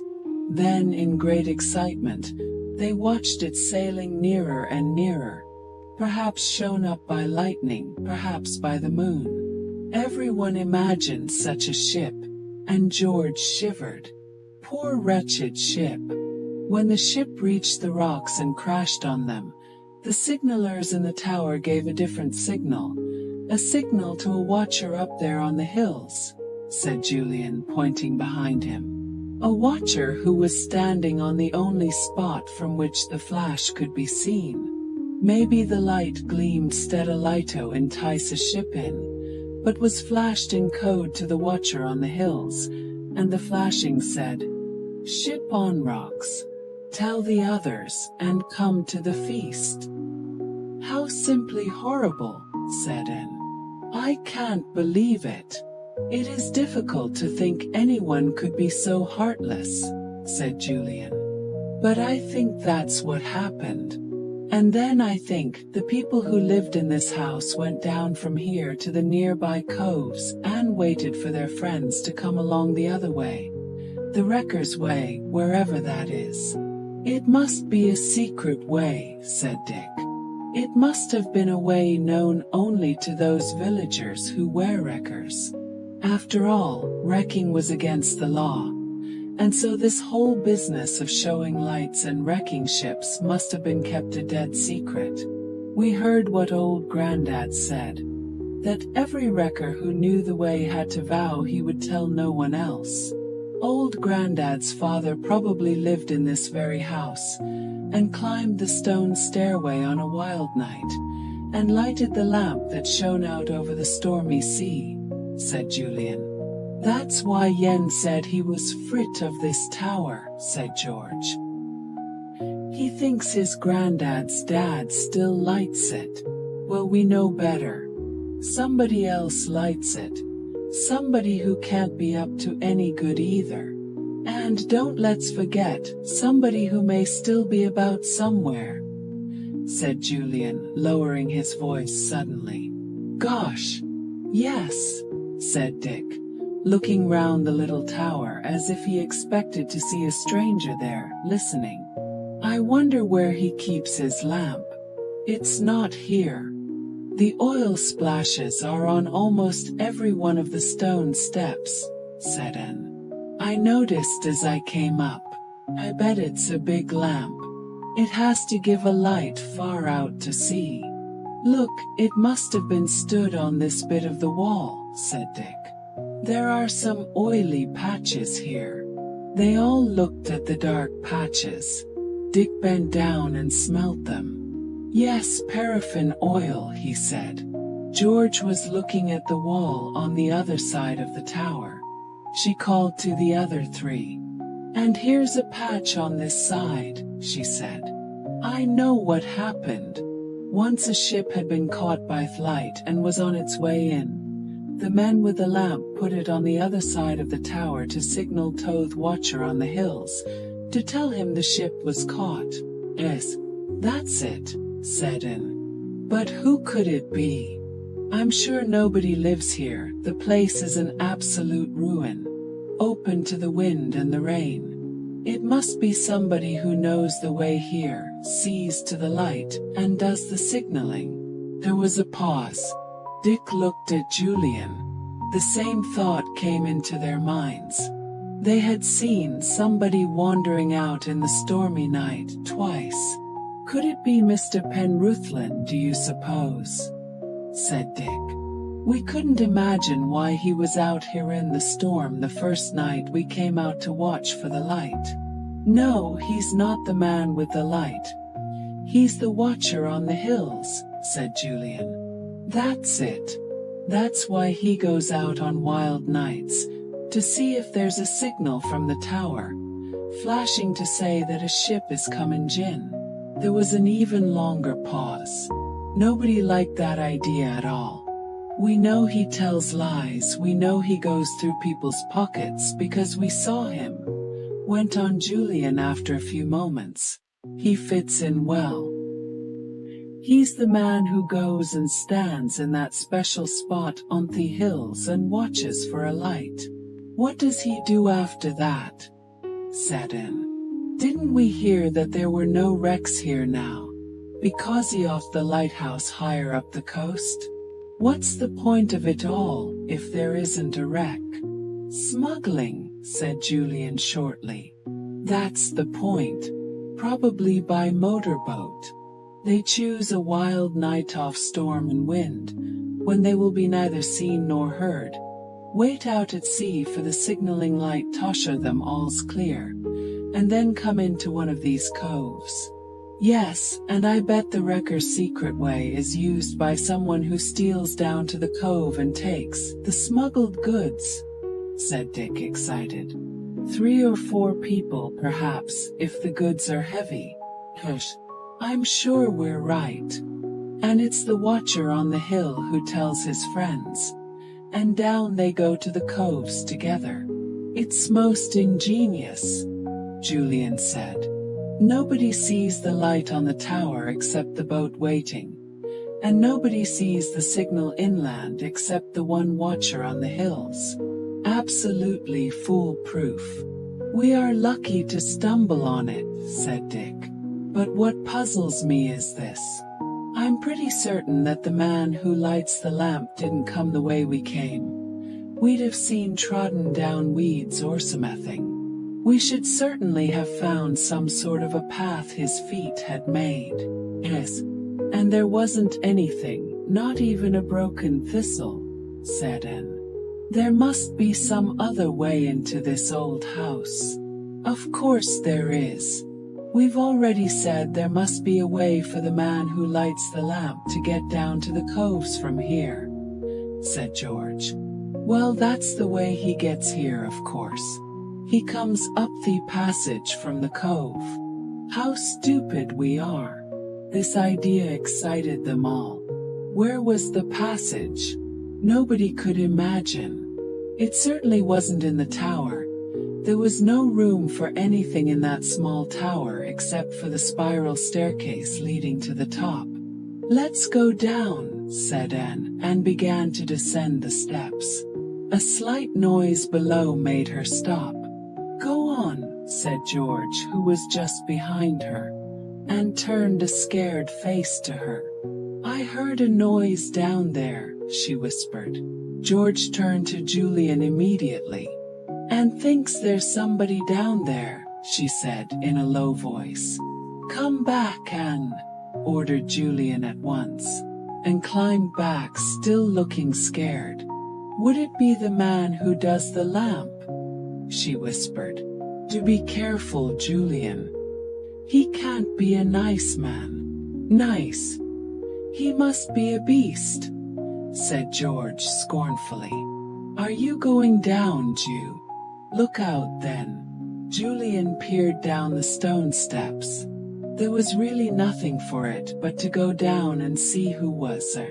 They couldn't possibly stay up in the tower all day long, hoping that whoever it was would go away. "What sort of noise did you hear?" Julian asked Anne. "Well, a sort of scuffling noise," said Anne. "It might have been a rat, of course, or a rabbit. It was just a noise, that's all. Something's down there, or somebody." "Let's sit down for a moment or two and wait," said Dick.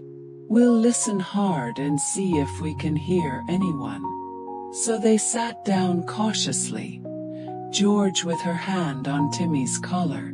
They waited and they listened. They heard the wind blowing round the old tower. They heard the distant goose alling, eo, eo, eo. They heard the thistles rustling their prickles together down below. But they heard nothing from the kitchen at the foot of the tower. Julian looked at Anne. No sound Tobe heard now, he said. It must have been a rabbit. Perhaps it was, said Anne, feeling rather foolish. What shall we do then? Go down? Yes. I'll go first though with Timmy, said Julian. If anyone is lying in wait, he'll be annoyed to see our Timmy. And Timmy will be even more annoyed to see him. Just as Julian was getting up, a noise was quite distinctly heard from below. It was, as Anne had described, a kind of scuffle, then silence. Well, here goes, said Julian, and began to descend the steps. The others watched breathlessly. Timmy went with Julian, trying to press past him. He hadn't seemed worried about the noise at all, so perhaps it was only a rat or rabbit. Julian went down slowly. Who was he going to find, an enemy or a friend? Careful now, Julian, there may be somebody lying in wait. Chapter 10 Getting Ready for the Show. Chapter 10 Getting Ready for the Show.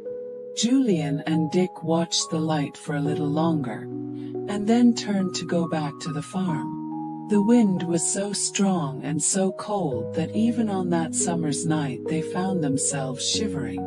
I'm glad you found us, Yen, said Dick, putting an arm round the small, shivering boy. Thanks for your help. We're going to explore that old tower. Would you like to show us the way to it? Yen shivered all the more, from fright as much as cold. No, I'm frit, he said. I'm frit of that tower now. What does he mean, frit? Said Dick. Short for frightened, I suppose. All right, Yen. You needn't him. It is pretty peculiar, I must admit. Now, go back to your hut. Yen shot off in the dark like a scared rabbit. The boys made their way home, not very cautiously, for they felt sure they were the only people out that night. But when they came to the farmyard, they saw something that made them stop suddenly. There's a light in the big barn, whispered Dick. It's gone. No, there it is again. It's somebody with a torch, flashing it on and off. Who is it? One of the Barneys, perhaps, whispered back Julian. Let's go and see. We know the Barneys are sleeping in the nearby sheds tonight. They tiptoed to the barn and looked through a crack. They saw nothing at first. Then a torch flashed, shedding its light on some of the properties of the Barneys. Stacked in a corner, scenery, dresses, coats, and other things. Somebody's going through the pockets, said Julian indignantly. Look at that. A thief. Who is it? Said Dick. One of the Barneys pickpocketing. For a moment or two the torch lighted up the back of the intruder's hand in the barn, and the boys stifled an exclamation. They knew that hand. It was covered with black hairs almost as thick as fur. Mr. Penruthlin, whispered Dick. Yes, I see it's him now. Look at his enormous shadow. What's he doing? He must be mad, walking about at night on the hills, stealing into the barn, going through pockets. Look what he's doing now. Looking in the drawers of that chest, the Barneys are going to use in one of their scenes. Yes, he's mad. Julian felt most uncomfortable. He didn't like spying on his host like this. What a strange man he was. He told untruths, he crept about at night. He went through people's pockets. Yes, he must be mad. Did Mrs. Penruthlin know? She couldn't know, or she would be unhappy. And she really seemed the most cheerful, gay little person in the world. Come on, said Julian in Dick's ear. He's going through everything. Though what he expects to find in the Barneys' stage clothes and properties, I don't know. He's got a kink. Come on, I really don't want to spot him taking something, stealing it. It would be so awkward if we had to say we saw him stealing. They left the barn and went back to the farmhouse, creeping in once more at the back door. They looked at the front door. It was shut, but no longer locked or bolted. The boys went upstairs, puzzled. What a strange night. The howling wind, the flashing light, the furtive man in the barn. They didn't know what to make of it at all. Let's wake the girls and tell them, said Julian. I feel as if I can't wait till the morning. George was awake and so was Timmy. Timmy had heard them going out, and had lain awake waiting for them to come back. He had stirred and had awakened George. She was quite prepared to hear a whisper at the door. And, George, we've got some news, whispered Julian.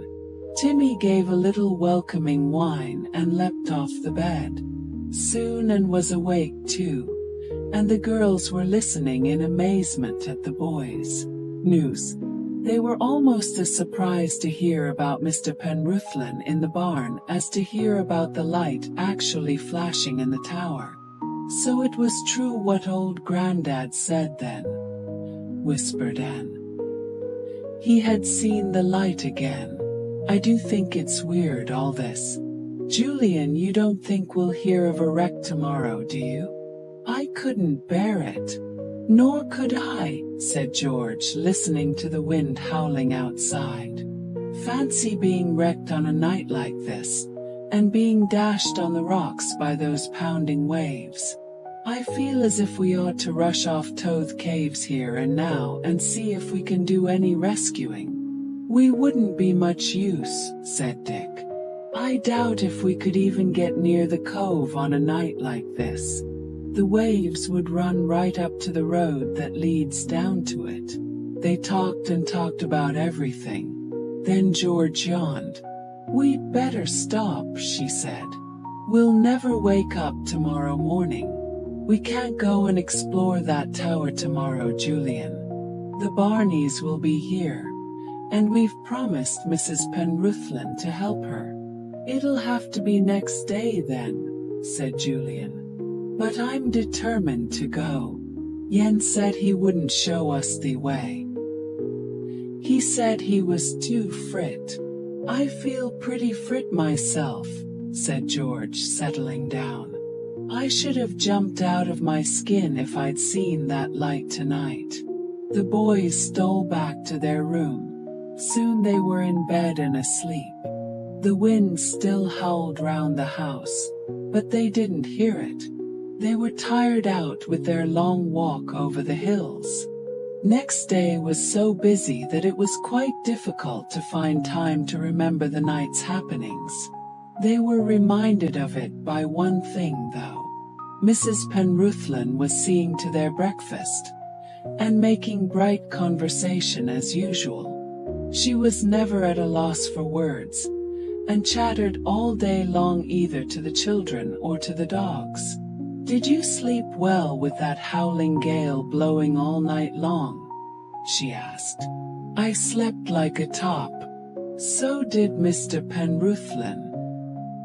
He told me he never moved all night. He was that tired. The children kicked each other under the table, but said nothing. They knew quite a lot more about her husband's nights than she did. After that they had very little time to think of anything but picking fruit, potting peas, rushing here and there, carrying things for the Barneys, helping them to put up benches, barrels, boxes and chairs for the audience to sit on, and even mending tiers and some of the stage clothes. And had offered Tozu on a button, and at once found herself overwhelmed with requests to mend this, that and the other. It was an extremely busy day. Yen appeared as usual and was greeted uproariously by Timmy, of course. All the dogs loved him, but Timmy was quite silly with him. Mrs. Penruthlin sent Yen one endless errands, which he ran quickly and willingly. He may be a bit simple, but he's quick enough when he thinks there's some good food he's going to share, she said. So it was fetch this, Yen. Do that, Yen. All day long, the Barneys worked hard too. They had a quick rehearsal in which every single thing went wrong. The governor raved and raged and stamped, making and wonder why they didn't all run away and stay away. First there was to be a kind of concert party such as Pierrots give on the beaches. Then there was Toba play, most heart-rending and melodramatic, with villains and heroes and a heroine who was very hardly used. But everything came right for her in the end, and was relieved to find Clopper the horse was to have no definite performance of his own. He just wandered on and off the estate to get laughs and to please everyone, or to fill awkward gaps. There was no doubt he would dot his to perfection. Julian and Dick watched Mr. Binks and Sid doing a small rehearsal on their own in a corner of the farmyard. How well those back legs and front legs worked together. How that horse danced, trotted, galloped, marched, fell over, tied itself into knots, sat down, got up, went to sleep, and in fact did every comical thing that Sid and Mr. Binks could think of. They really were very, very funny. Let me try the head on, Mr. Binks, begged Julian. Do let me. Just to feel what it's like. But it was no good. Sid wouldn't let him. Mr. Binks had no say in the matter at all. Orders are orders, said Sid, picking up the head as soon as Mr. Binks took it off. I don't want to lose my job. The governor says if this horse's head is mislaid again, I'll be mislaid too. So hands off Clopper. Do you sleep with Clopper? Asked Dick curiously. Having to take charge of a horse's head all the time must be a bore. You get used to it, said Sid. Yes, I sleep with old Clopper. Him and me have our heads on the pillow together. He sleeps sound, does old Clopper.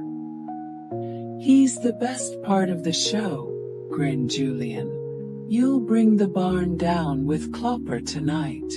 We always do, said Mr. Binks.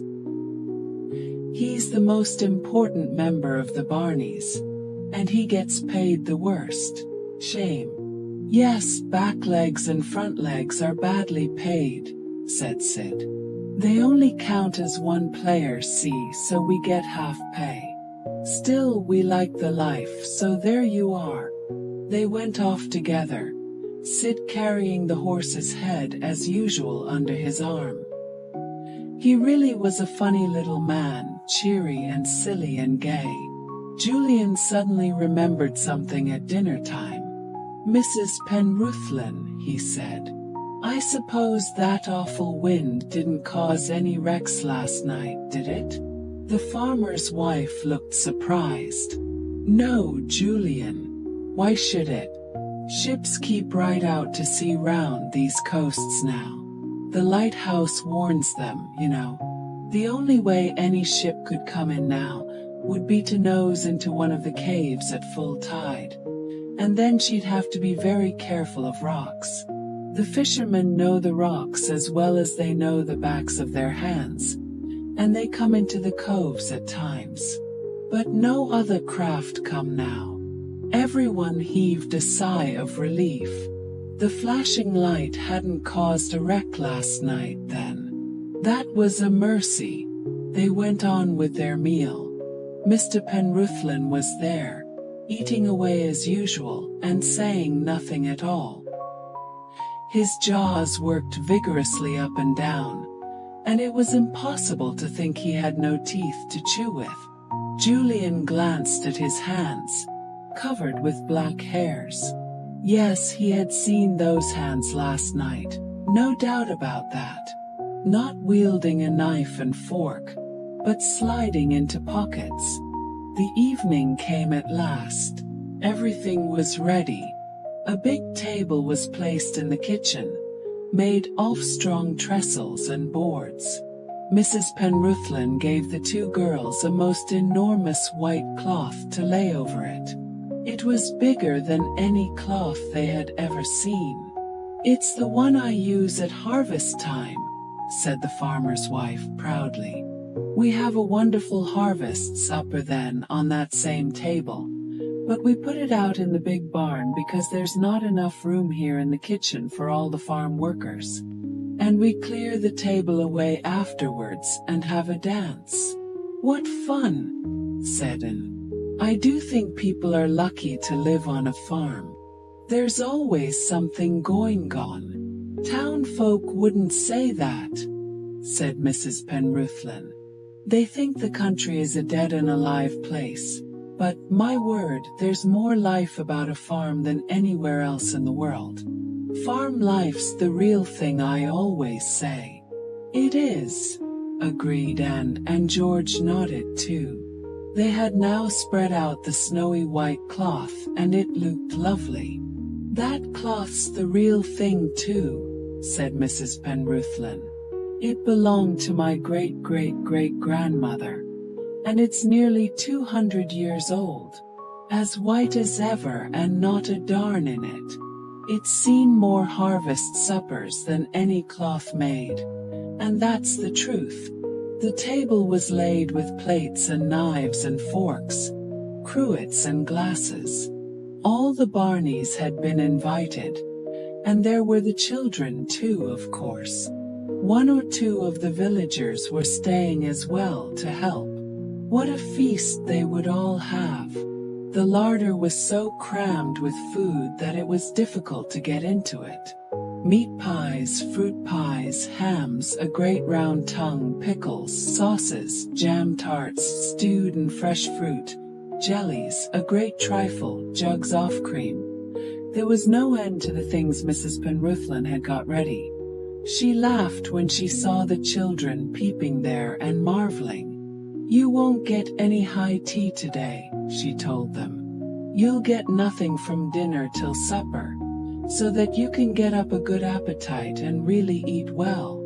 Nobody minded missing high tea with that wonderful supper to come. The excitement grew as the time came near for the show. "Here come the first villagers," cried Julian, who was at the barn door to help to sell the tickets. "Hurrah! It will soon begin. Walk up, everyone. Finest show in the world. Come along in your hundreds. Come along." Chapter 14: The Secret Passage. Julian paused on the last step of the spiral staircase and listened. Not a sound came from the nearby room. "Who's there?" said Julian sharply. "I know you're there. I heard you." Still not a sound. The kitchen, overgrown with weeds and dark with ivy and the white rambling rose, seemed to be listening to him. But there was no answer. Julian stepped right into the room and looked round. Nothing was there, nobody was there. The place was absolutely empty and quiet. Julian went through a doorway into another room. That was empty too. The old house only had 4 rooms altogether, 2 of them very tiny, and every one of them was empty. Timmy didn't seem disturbed at all either, nor did he bark as he certainly would have done if there had been any intruder there. "Well, Timmy, it's a false alarm," said Julian, relieved. "Must have been a rabbit, or even a bit of wall crumbling and falling. What are you sniffing at there?" Timmy was sniffing with interest at a corner near the doorway. He stood and looked at Julian as if he would like to tell him something. Julian went over to see what it was. There was nothing there except for some rather flattened weeds growing through the floor. Julian couldn't think why Timmy should be interested. However, Timmy soon wandered away and went all round the place, wondering why they had come to such a peculiar house. "Dick, bring the girls down," shouted Julian up the stone stairway. "There doesn't seem to be anyone here after all. It must have been some small animal that and heard." The others clattered down in relief. "I'm sorry I gave you all a shock," said Anne. "But it did sound like somebody down there. However, I'm sure Timmy would have barked if so." He didn't seem at all disturbed. "No, I think we can safely say that it was a false alarm," said Dick. "What do we do next? Have our lunch? Or hunt about to see if we can find the entrance to the passage that leads from here down Toth Coves?" Julian looked at his watch. "It's not really time for lunch yet, unless you're all frightfully hungry," he said. "Well, I'm beginning to feel jolly hungry," said Dick. "But on the other hand, I feel I can't wait to find that passage. Where on earth is the entrance?" "I've been in all 4 rooms," said Julian. "None of them seems to have anything but weeds in. No old door leading out of the walls, no trapdoor. It's a puzzle." "Well, we'll all have a jolly good hunt," said George. "This is the sort of thing I like. Timmy, you hunt too." They began to explore the 4 rooms of the old house. As weeds grew more or less all over the floor, they felt that there could be no trapdoor. If there had been, and the man with the lamp used it, the weeds would surely have shown signs of it. But they grew quite undisturbed. "Listen," said Julian at last. "I've got an idea. We'll make Timmy find the entrance." "How?" said George at once. "Well, we'll make him smell the oil drips on the steps, and follow with his nose any others that have dripped in the weeds," said Julian. "I don't suppose the lamp dripped only on the steps. It must have dripped all the way from the passage entrance, wherever it is, to the top of the tower. Couldn't Timmy sniff them out? They would lead us to the entrance we're trying to find." "All right. But I'm beginning to believe there is no entrance," said George, getting hold of Timmy's collar. "We've looked over every single inch of this house. Come on, Tim, you've got to perform a miracle." Timmy's nose was firmly placed over the oil drip on the bottom stair. "Sniff it, Timmy, and follow," said George. Timmy knew perfectly well what she meant. George had trained him well. He sniffed hard at the oil and then started up the stone steps for the next oil patch. But George pulled him back. "No, Tim, not that way. This way. There must be other oil drips on the floor of the house." Timmy amiably turned the other way. He found an oil drip at once, on a patch of weeds growing on the floor. He sniffed it and went on to another and another. "Good old Timmy," said George, delighted. "Isn't he clever, Jew? He's following where the man walked, when he carried that lamp. Go on, Timmy, where's the next drip?" It was an easy, strong-smelling trail for Timmy to follow. He followed it, sniffing, out of one room into another, smaller one, then into a third, bigger one, which must have been the main room, for it had a very big fireplace. Timmy went straight to the fireplace, his nose to the ground. In fact, he went right into the hearth, and there came to a stop.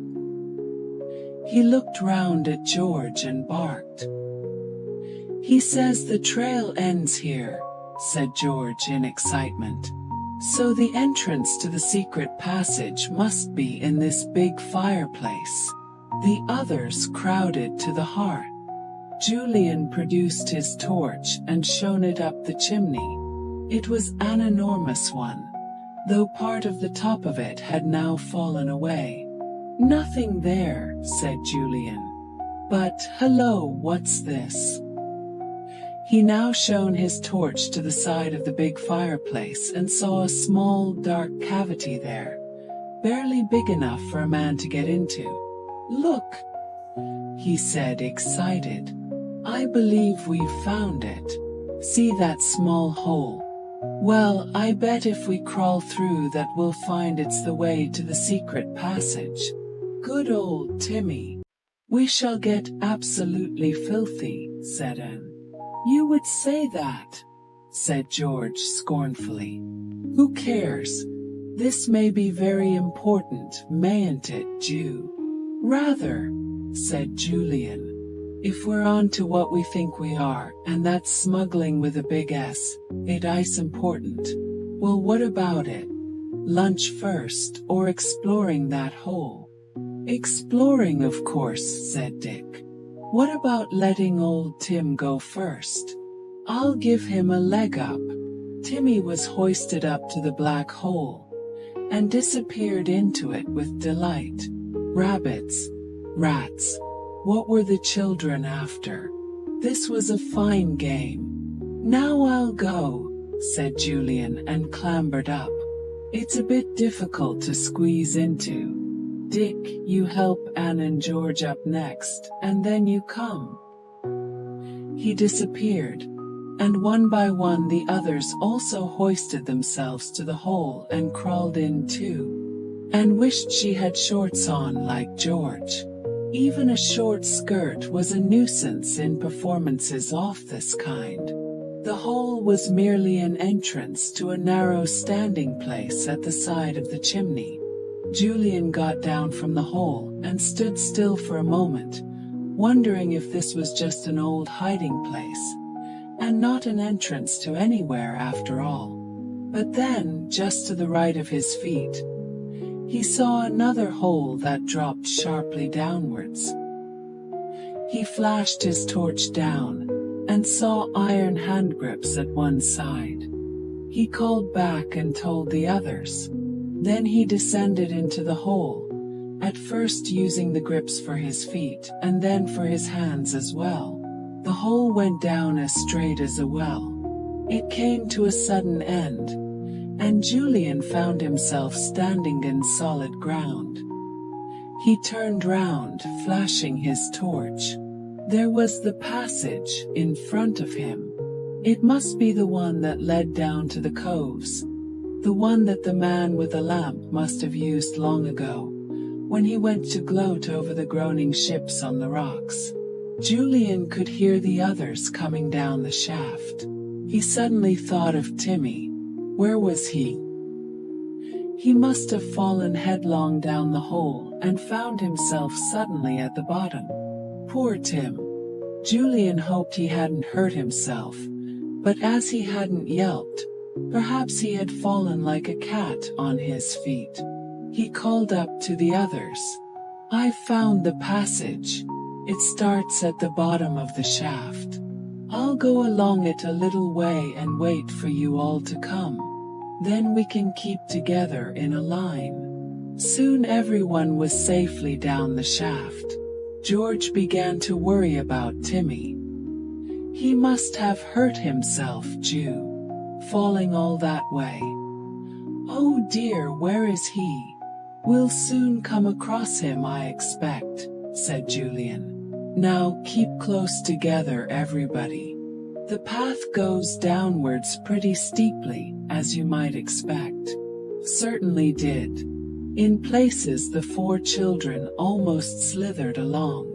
Then Julian discovered iron staples fixed here and there in the steepest places, and after that they held on to them in the most slippery spots. "These iron staples would be jolly useful to anyone coming up," said Julian. It would be almost impossible to climb up this passage without something to help the climber to pull himself up. Ah, here's a more level stretch. The level part soon became much wider. And then, quite suddenly, it became a cave. The four came out into it in surprise.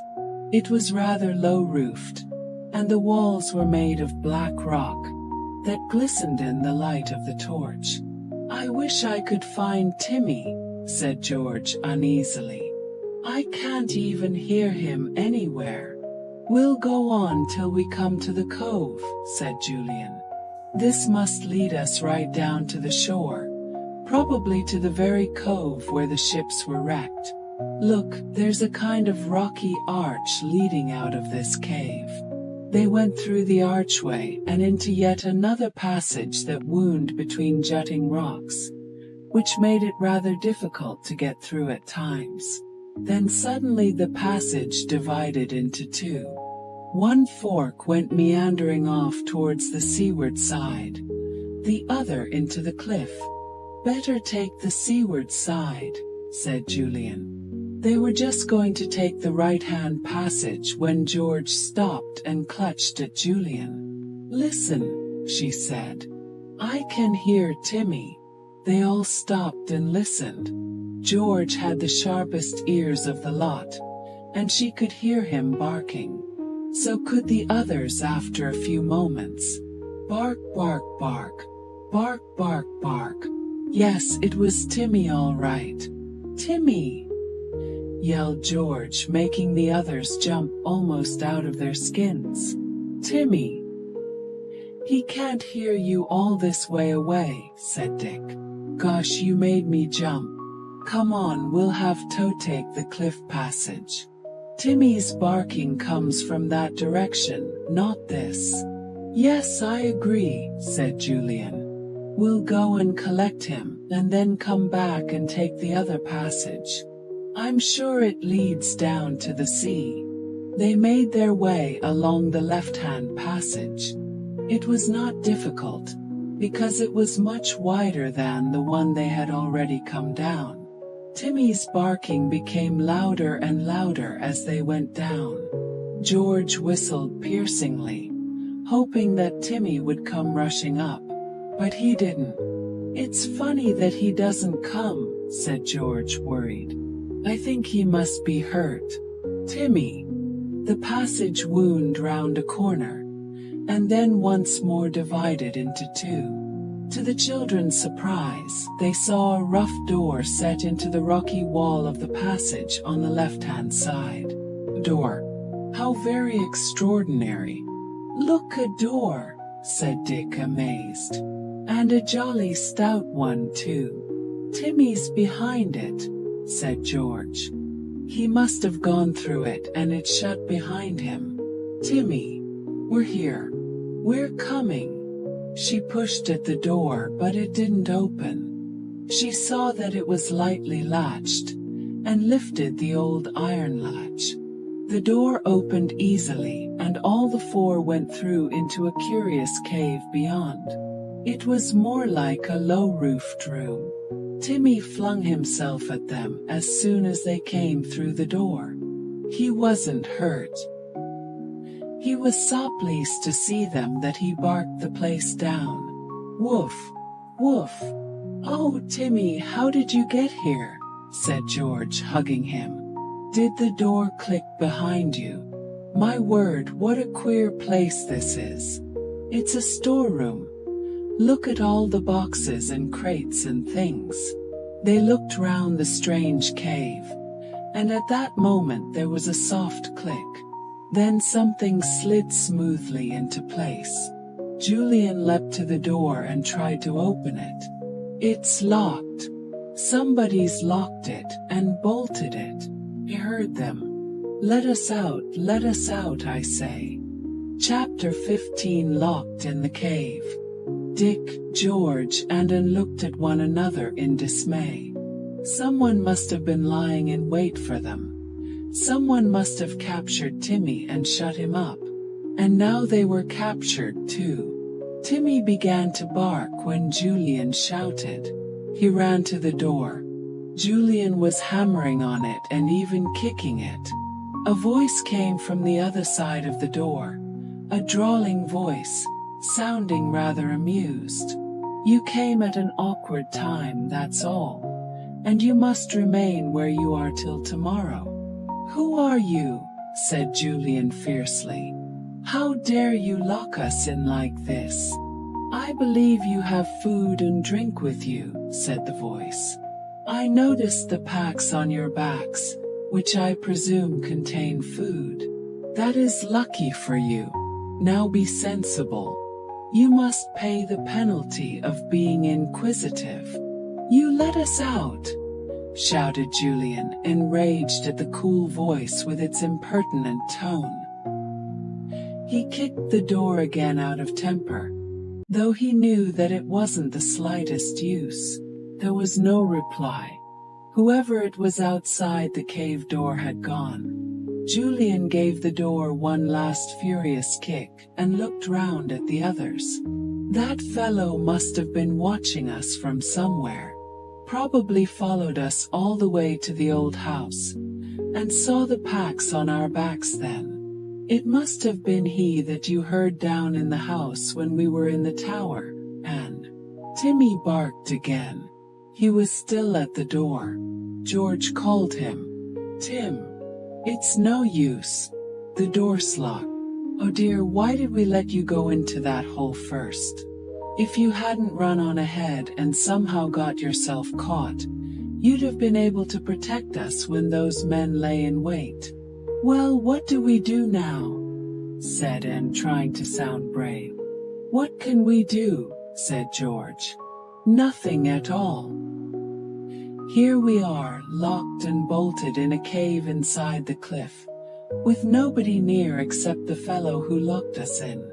If anybody's got any good ideas, I'd like to hear them." "You do sound cross," said Anne. "I suppose there isn't anything to do but wait till we're let out. I only hope that man remembers we're here. Nobody else knows where we are." "Horrid thought," said Dick. "Still, I've no doubt that Mrs. Penruthlin would raise the alarm, and a search party would set out to find us." "What a hope they'd have," said George. "Even if they did trace us to the old tower, they wouldn't know the secret entrance to the passage." "Well, let's look on the cheerful side," said Julian, undoing the pack from his back. "Let's have some food." Everybody cheered up at once. "I feel quite hungry," said Anne in surprise. "It must be past our dinner time now." "Well, anyway, eating will be something to do." They had a very good meal and felt thankful that Mrs. Penruthlin had packed up so much food. If they were not going to be let out till the next day, they would need plenty to eat.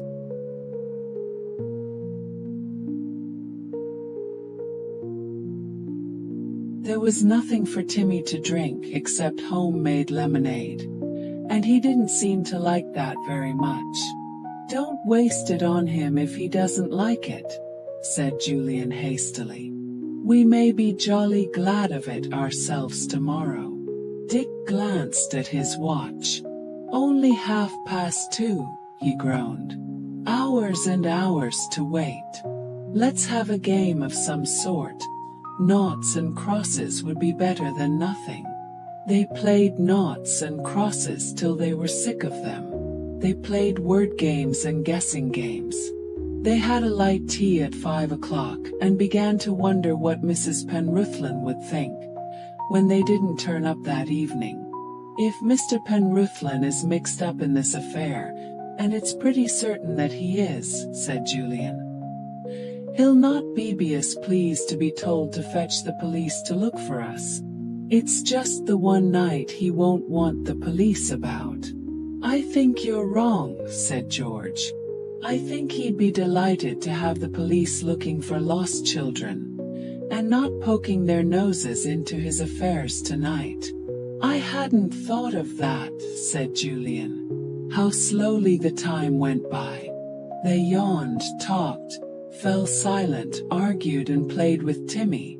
Julian's torch flickered out and they took Dick's instead. "Good thing we brought 2 torches," said Anne. 9:30 came and they all began to feel sleepy. "I vote we try to go to sleep," said Dick, yawning hugely. "There's a sandy spot over there, softer to lie in than this rock. What about trying to sleep?" They all thought it was a good idea and went to the sandy spot. It certainly was better than the hard rock. They wriggled about in the sand and made dents for their bodies to lie in. "It's still hard," complained George. "Oh, Timmy darling, don't snuffle all round my face. Lie down beside me and Anne and go to sleep too." Timmy lay down on George's legs. They examined his nose on his paws and heaved a huge sigh. Old. "I hope Timmy's not going to do that all night." There was a big ceiling chest there too, with Abram Trelawney. Although they thought they couldn't possibly go to sleep, they did. That was empty Timmy did save for one, though he kept one ear open and one eye ready to open, said Dick. He was on guard. No one could open that door or even come one of the ships that the wreckers enticed. At about 11 o'clock, Timmy opened one eye rolled up on the beach by the waves and brought up here. He listened. I dare say this cave was the place where the man who owned that old house took his share of the booty and hid it. "Yes, I think you're right," said Julian. "That is why it has a door that can be locked. The wrecker probably stored quite a lot of valuable things here from different wrecks, and didn't want any other wrecker to creep up from the cave and take them. What a hateful lot they must have been. Well, there doesn't seem anything of real interest here." It was very, very boring in the cave. The children used only one torch because they were afraid that if they used the 2 they had brought they might exhaust both batteries and then have to be in the dark. Julian examined the cave from top to bottom to see if there was any possible way of escape. But there wasn't. That was quite clear. The cave walls were made of solid rock, and there wasn't a hole anywhere through which to escape, big or small. "That fellow said we'd come at an awkward time," said Julian, throwing himself down on the ground. "Why?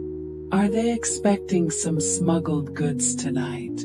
They've signaled out to sea twice already this week, as we know. Hasn't the boat they expected come along yet? If so, they must be expecting it tonight, and so we've come at an awkward time. If only we weren't locked in this beastly cave," said George. "We might have spied on them and seen what they were up to, and might even have been able to stop them somehow, or get word to the police." "Well, we can't now," said Dick gloomily. "Timmy, you were an ass to get caught. You really were." Timmy put his tail down and looked as gloomy as Dick. He didn't like being in this low-roofed cave.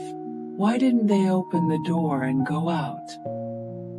He went to the door and whined, scraping at it with his feet.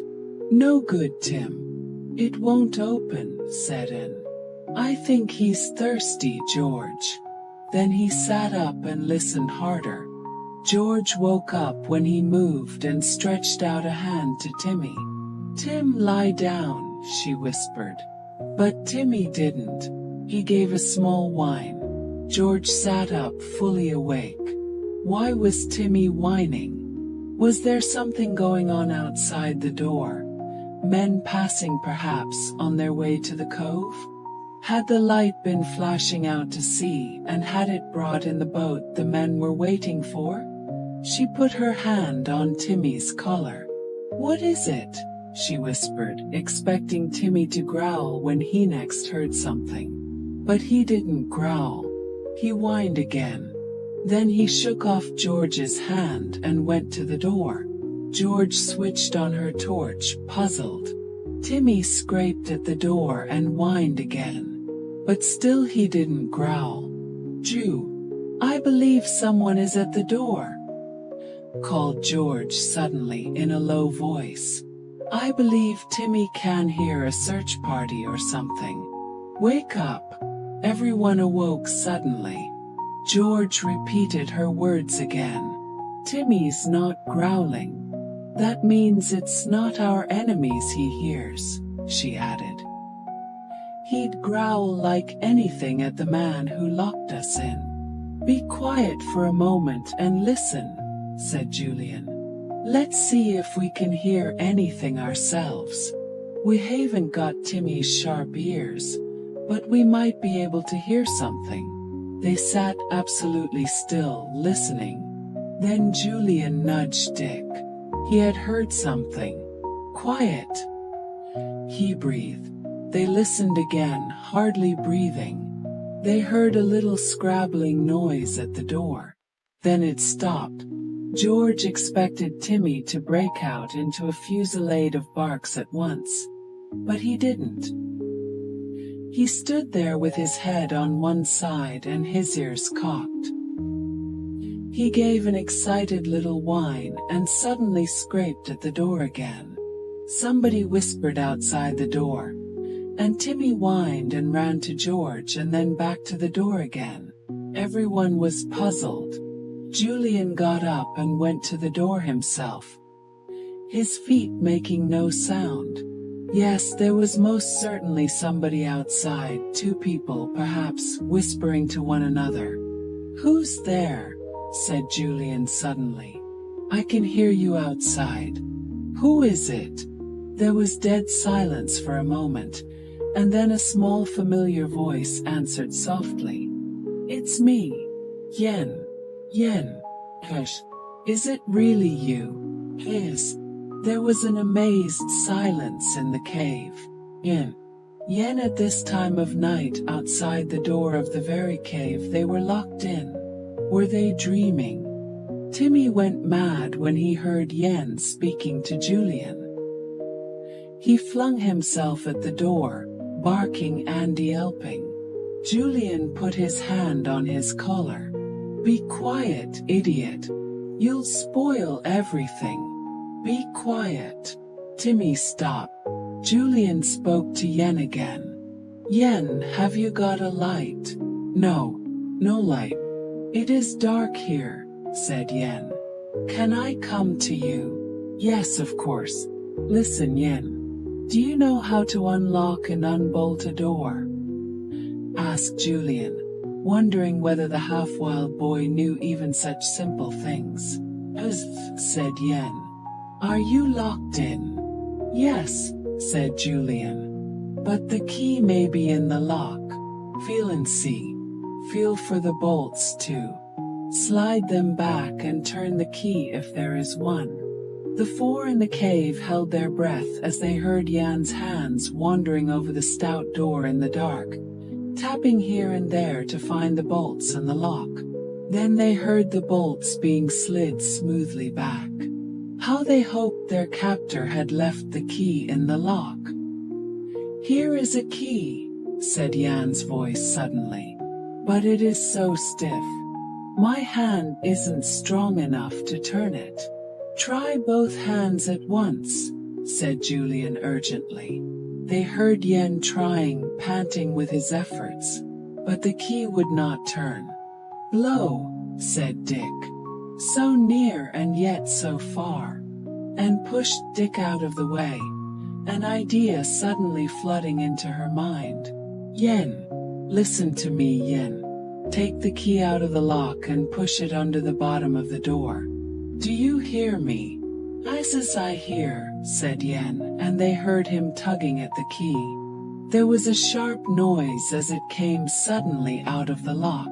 Then, lo and behold, it appeared under the bottom of the door, slid through carefully by Yen. Julian snatched it up and put it into the lock his side. He turned the key and unlocked the door. What a wonderful bit of luck. Chapter 16 Wrecker's Way. Julian flung open the door. Timmy leapt past him and yelped with delight to find Yen standing outside. He fawned on the boy and licked him, and Yen laughed. "Let's get out of here quick," said Dick. "That man may be along at any moment, you can't tell." "Right. Explanations later," said Julian. He hustled everyone out, took the key from the inside lock and shut the door. He inserted the key into the outside lock and turned it. He shot the bolts, took out the key and put it into his pocket. He grinned at Dick.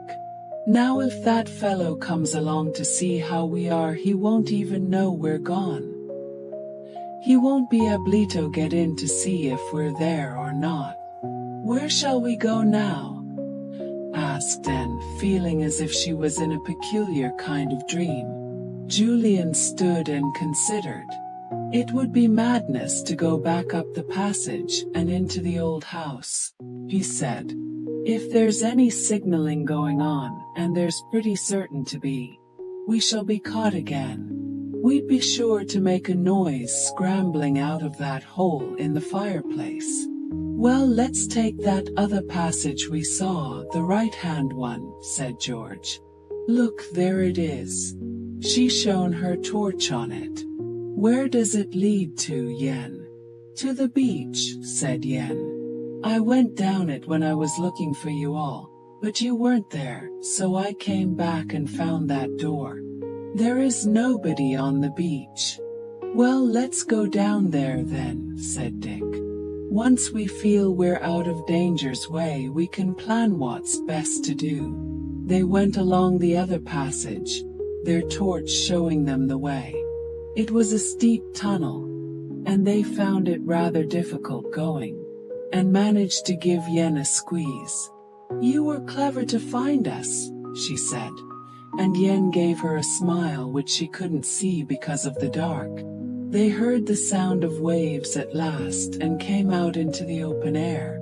It was a windy night, but stars were shining in the sky, and gave quite a fair light after the darkness of the passage. "Where are we exactly?" said Dick, looking round. Then he saw they were on the same beach as they had been a few days before, but a good way farther along. "Can we get back to the farm from here?" said Julian, stopping to consider exactly where they were. "Gosh, I think we'd better hurry. The tide's coming in. We'll be cut off if we don't look out." A wave ran up the sand almost to their feet. Julian took a quick look at the cliff behind them. It was very steep. They certainly couldn't climb it in the darkness. Would there be time to look for a cave to toss it in till the tide went out again? Another wave ran up, and Julian's feet felt suddenly wet. "Blow," he said. "This is getting serious. The next big one will sweep us off our feet. I wish the moon was out. These stars give such a faint light." "Yen, is there a cave we can go to, a cave open to the air, not inside the cliff?" said George anxiously. "I take you back by the Wrecker's Way," said Yen surprisingly. "You come with me." "Of course, you said you knew the Wrecker's Way," said Julian, remembering. "If it comes out near here, we're in luck's way." "Let on, Yen. You're a marvel. But do hurry, our feet got wet again just then, and at any moment a giant of a wave may come." Yen took the lead. He led them into cove after cove, and then came to a larger one than usual. He took them to the back of the cove, and led them a little way up a cliff path. He came to a great rock. He squeezed behind it, and the others followed one by one. Nobody could ever have guessed that there was a way into the cliff behind that rock. "Now we are in the Wrecker's Way," said Yen proudly, and led them on again. But suddenly he stopped, and the others all bumped into one another. Timmy gave a short, warning bark, and George put her hand on his collar. "Somebody comes," whispered Yen and pushed them back. Sure enough, they could hear voices in the distance. They turned and hurried back. They didn't want to walk into any more trouble. Yen got to the front and led them back to the big rock. He was trembling. They all squeezed out behind it, and Yen went along the cliff face to a tiny cave. Really only a big ledge with an overhanging roof. He said warningly, sounding like a snake. They sat down and waited. Two men came out from behind the rock, one a big man and one a small one. Nobody could see them clearly, but Julian hissed into Dick's ear. "I'm sure that's Mr. Penruthlin. See how enormous he is." Dick nodded. It was no surprise to him to think that the giant farmer should be mixed up in this. The 5 children held their breath and watched. Yen nudged Dick and pointed out to sea. "Boat comes," he whispered. "Good idea," said George, scrambling up. "Come on, Timmy. Home." They went to the great rock. Arid squeezed behind it once more into the entrance of the wreckers. Then, Yen once more leading, they went up the secret passage, flicking on the torch very thankfully. "Where does the wrecker's way come out?" asked Anne. "In a shed at Tremenon Farm," said Yen, to the astonishment of everyone. "Goodness, so it's very nice and handy for Mr. Penruthlin," said George. "I wonder how many times she has been up on the hills at night, and has been warned by the tower light to go down wreckers way to the cove and collect smuggled goods from some boat or other. A very good scheme it seems to me, and impossible for anyone to find out. Except us," said Dick in a pleased voice. "We got on to it pretty well. There's not much we don't know about Mr. Penruthlin now." They went on and on. The passage was fairly straight, and had probably been the bed of an underground stream at some time. The way was quite smooth to the feet. "We've walked about a mile, I should think," groaned Dick at last. "How far now, Yen? Shall we soon be back?" Said Yen, and suddenly remembered that nobody knew how it was that Yen had found them that night. She turned to him. "Yen, how did you find us tonight? It seemed like a miracle when we woke up to find you outside that locked door." "It was easy," said Yen. "You said to me, 'Go away. Do not come with us today.' So I went back a little way, but I followed you. I followed you to the old house, though I was frit." "I guess you were frit," said Dick with a grin. "Well, go on." "I hid," said Yen. "You went up into the tower a long time. I came out into the room below and—" "It was you we heard scuffling there then," said Anne. "We wondered who it was," said Yen.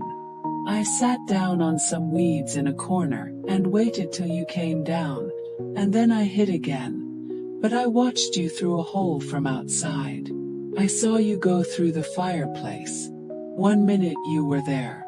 The next you were gone. I was frit." "I love that word," said Dick. "So it was you who flattened down that patch of weeds that Timmy sniped at. Well, what did you do next?" Chapter 17. Long after midnight, a rat suddenly shot out from a corner of the shed, and tore across to the open trapdoor. Timmy gave a bark and leapt after it. He just stopped himself from taking a header through the trapdoor by sliding along on all 4 feet and coming to a stop at the entrance. He stood up and looked down the hole, his head cocked to one side. "Look, he's listening," said Anne. "Is there someone coming, those men perhaps, with the smuggled goods?" "No, he's only listening for the rat," said Julian. "I tell you what we'll do. We'll shut the trapdoor and pile sacks and boxes and everything on top of it. Then when the men come up, they'll find themselves trapped. They won't be able to get out. If we can get the police in time, they'll be able to catch them easily." "Good idea," said Dick. "Super. How mad those two men will be when they come to the trapdoor and find it shut. They can't get out the other way because the tide's up. I'd like to see Mr. Penruthlyn's face when he sees the trapdoor shut, and feels a whole lot of things piled on top of it," said Julian. "He'll make a few more of his peculiar noises." "Ooh, hawk," said Dick solemnly. "Come on, help me with the trapdoor, Jew, it's heavy." They shut the big trapdoor and then began to drag sacks, boxes, and even some kind of heavy farm machine on top of the trapdoor. Now certainly nobody could open it from underneath. They were hot and very dirty by the time they had finished. They were also beginning to feel very tired. "Phew," said Dick. "I'm glad that's done. Now we'd better go to the farmhouse and show ourselves to Mrs. Penruthlyn. Oh dear, do we tell her about her husband, and how he's mixed up in this horrid business?" said. "I do so like her. I expect she's very worried about us too." "Yes, it's going to be a bit difficult," said Julian soberly. "Better let me do most of the talking. Come on, we'll go. Don't make too much row or we'll set the dogs barking. I'm surprised they haven't tiled their heads off already." It was rather surprising. Usually the farm dogs barked the place down if there was any unusual noise in the night. The 5 children and Timmy left the machine shed and made their way towards the farmhouse. George pulled at Julian's arm. "Look," she said in a low voice. "See those lights up in the hills? What are they?" Julian looked. He could see moving lights here and there up on the hills. He was puzzled. Then hemmed a guess. "I bet Mrs. Penruthlyn has sent out searchers for us," he said. "And they've got lanterns. They're hunting for us on the hills. Gosh, I hope all the Barneys aren't out after us too." They came to the farmyard, moving very quietly. The big barn, used by the Barneys for their show, was in darkness. Julian pictured it full of benches, left from that night's show. The memory of Mr. Penruthlyn turning out the pockets of the clothes left and hunting through the drawers and the chests used by the Barneys came into his mind. A sharp whisper made them stop very suddenly. George put her hand on Timmy's collar to stop him growling or barking. Who was this now? None of the little company answered or moved. The whisper came again. "Here. I'm here." Still nobody moved. They were all puzzled. Who was waiting there in the shadows? And whom was waiting for? The whisper came again, a little louder. "Here. Over here." And then, as if too impatient to wait any longer, the whisper moved out into the yard. Julian couldn't see who it was in the dark, and he quickly flashed his torch on the man. It was the governor, grim-faced as ever. He flinched as the light fell on his face, took a few steps back and disappeared round a corner. Timmy growled. "Well, how many more people wander about at night here?" said Dick. "That was the governor. What was he doing?" "I give it up," said Julian. "I'm getting too tired to think straight. I shouldn't be in the least surprised to see Clopper the horse peering round a corner at us, and saying, 'Peep-bo, chaps.'" Everyone chuckled. It was just the kind of thing Clopper would do if he were really alive. They came to the farmhouse. It was full of light upstairs and downstairs. The curtains were not drawn across the kitchen window, and the children looked in as they passed. Mrs. Penruthlin was sitting there, her hands clasped, looking extremely worried. They opened the kitchen door and trooped in Yen too. Mrs. Penruthlin leapt up at once and ran toward him. She hugged and she tried to hug George. She said all kinds of things at top speed. And to the children's dismay they saw that she was crying. "Oh, where have you been?" she said, tears pouring down her face. "The men are out looking for you, and all the dogs and the Barneys too. They've been looking for ages.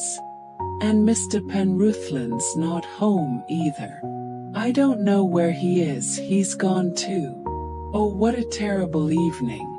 But thank goodness you're safe." Julian saw that she was terribly upset.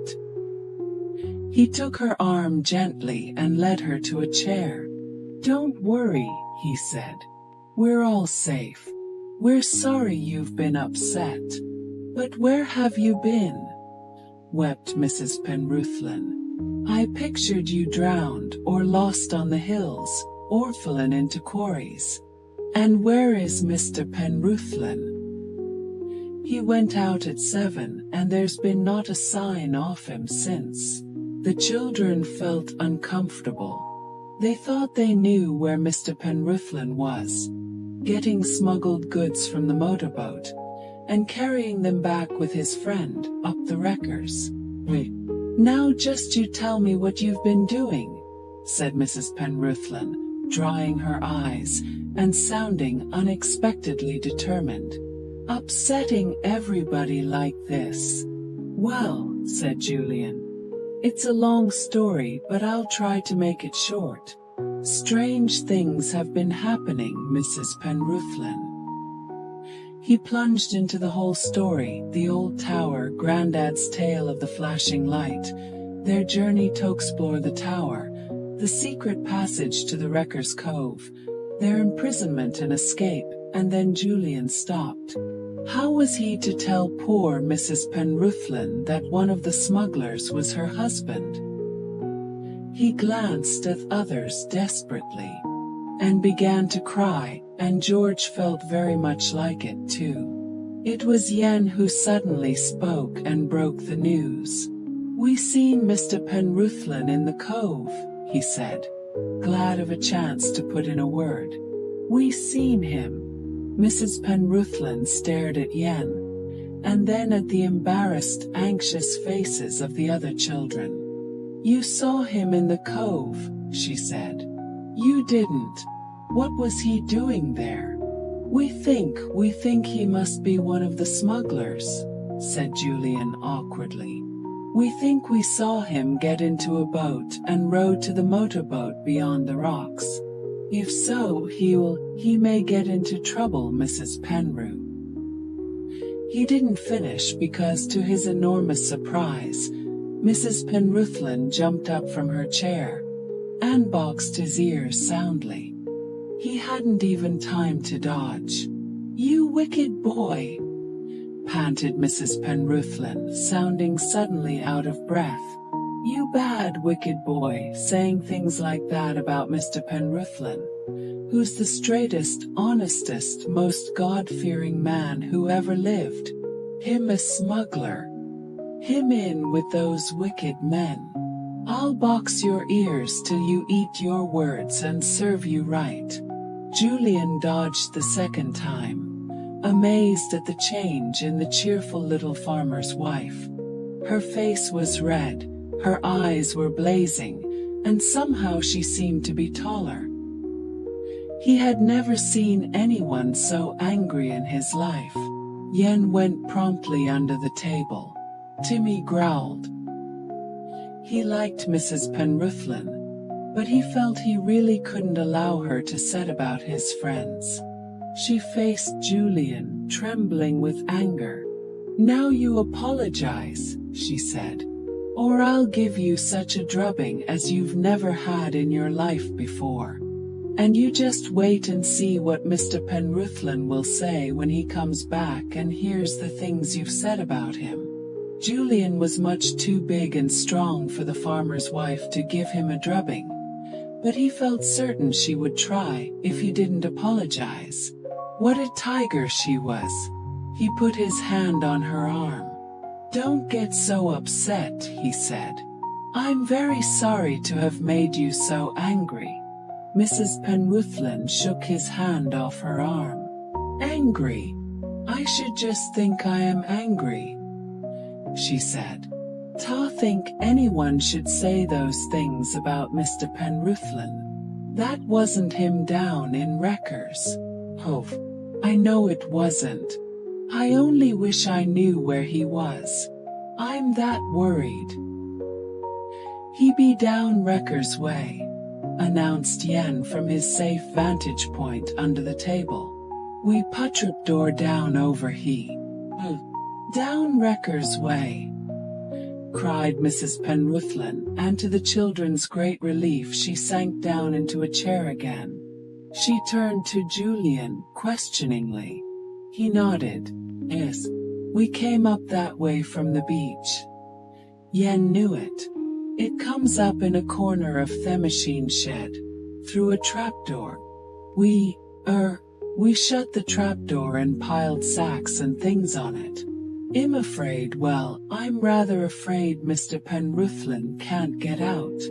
Mrs. Penruthlin's eyes almost dropped out of her head. She opened and shut her mouth several times, rather like a goldfish gasping for breath. All the children felt most uncomfortable and extremely sorry for her. "I don't believe it," she said at last. "It's a bad dream. It's not real. Mr. Penruthlin will come walking in here at any moment. At any moment, I tell you. He's not down in the Wreckers way. He's not a bad man. He'll come walking in, you just see." There was silence after this, and in the silence a sound could be heard. The sound of big boots walking over the farmyard. Clomp, clomp, clomp, clomp. "I'm Frit!" squealed Yen suddenly and made everyone jump. The footsteps came round the kitchen wall and up to the kitchen door. "I know who that is," said Mrs. Penruthlin, jumping up. "I know who that is." The door opened and somebody walked in. Mr. Penruthlin. His wife ran to him and flung her arms round him. "You've come walking in. I said you would. Praise be that you've come." Mr. Penruthlin looked tired, and the children, quite dumb with amazement at seeing him, saw that he was wet through. He looked round at them in great surprise. "What are these children up for?" he said, and they all gaped in surprise. Why, he was talking properly. His words were quite clear, except that he lisped over his S's. "Oh, Mr. Penruthlin, the tales these bad children have told about you," cried his wife. "They said you were a smuggler. They said they'd seen you in Wreckers Cove going out to a motorboat to get smuggled goods. They said you were trapped in Wreckers Way. They'd put the trapdoor down and—" Mr. Penruthlin pushed his wife away from him and swung round on the astounded children. They were most alarmed. How had he escaped from Wreckers Way? Surely even his great strength could not lift up all the things they had piled on top of the trapdoor. How fierce this giant of a man looked, with his mane of black hair, his shaggy eyebrows drawn over his deep-set eyes, and his dense black beard. "What's all this?" he demanded, and they gaped again at his speech. They were so used to his peculiar noises that it seemed amazing he could speak properly after all. "Well, sir," began Julian awkwardly, we've been exploring that tower and, finding out a bit about the smugglers, and we really thought we recognized you in Wreckers Cove, And wet hot we trapped you and your friend by shutting the trapdoor and— "This is important," said Mr. Penruthlin, and his voice sounded urgent. "Forget all this about thinking, Miss Smuggler. You've got things wrong. I'm working with the police. It was someone else down in the cove, not me. I've been on the coast, it's true, watching out and getting drenched as you can see, all to no purpose. What do you know? What's this about the trapdoor? Did you really close it and trap those men?" All this was so completely astonishing that for a moment nobody could say a word. Then Julian leaped up. "Yes, sir. We did put the trapdoor down. And if you want to catch those fellows, send for the police and we'll do it. We've only got to wait beside the trapdoor till the smugglers come." "Right," said Mr. Penruthlin. "Come along. Hurry." Chapter 18. Dick gets an idea. In the greatest surprise and excitement, the 5 children rushed to the kitchen door to follow Mr. Penruthlin. Yen had scrambled out from beneath the table, determined not to miss anything.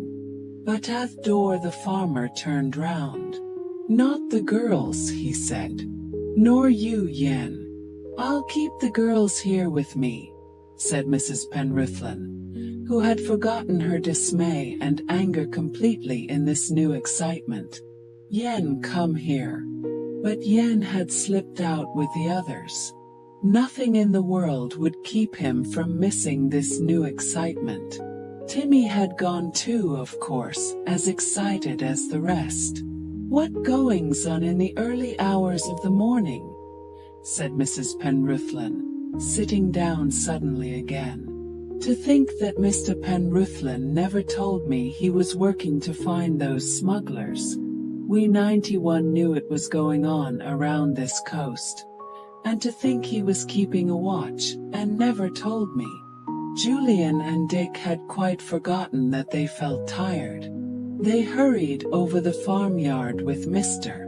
Penruthlin, Yen a little way behind, and Timmy leaping round like a mad thing. They came to the machine shed and went in. "We piled," began Julian and then suddenly stopped. Mr. Penruthlin's powerful torch was shining in the corner where the trapdoor was fixed. It was open. Unbelievably open. The sacks and boxes that the children had dragged over it were now scattered to one side. "Look at that," said Julian, amazed. "Who's opened it?" "Sir, the smugglers have got out with their smuggled goods, and they've gone. We're beaten." Mr. Penruthlin made a very angry noise, and flung the trapdoor shut with a resounding bang. He was about to say something more when there came the sound of voices not far off. It was the Barneys returning from their search for the children. They saw the light in the shed and peered in. When they saw Julian and Dick, they cried out in delight. "Where were you? We've searched everywhere for you."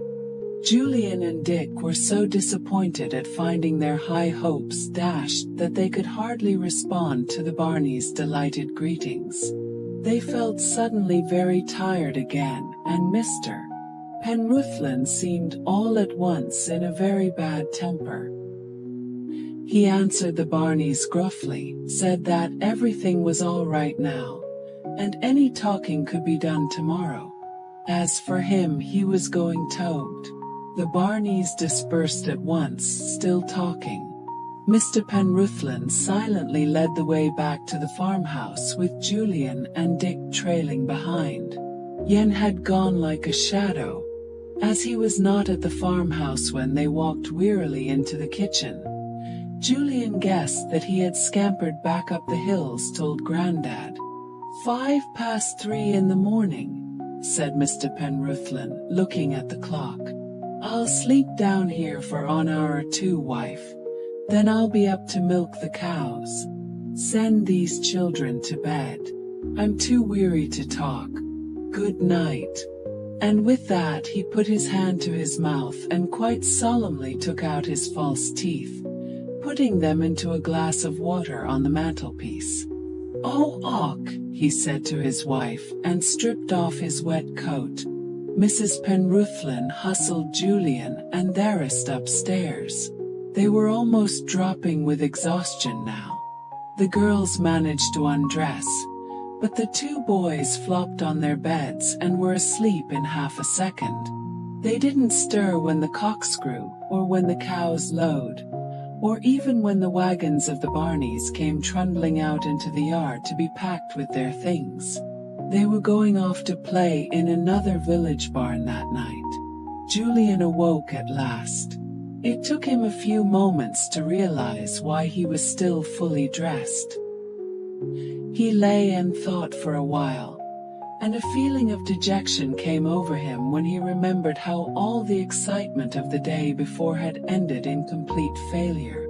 If only they knew who had opened that trapdoor. Who could it be? And then something clicked in his mind and he knew. Of course. Why hadn't he thought of it before? Why hadn't he remembered to tell Mr. Penruthlin about the governor standing in the shadows, and his whispered message? "Here.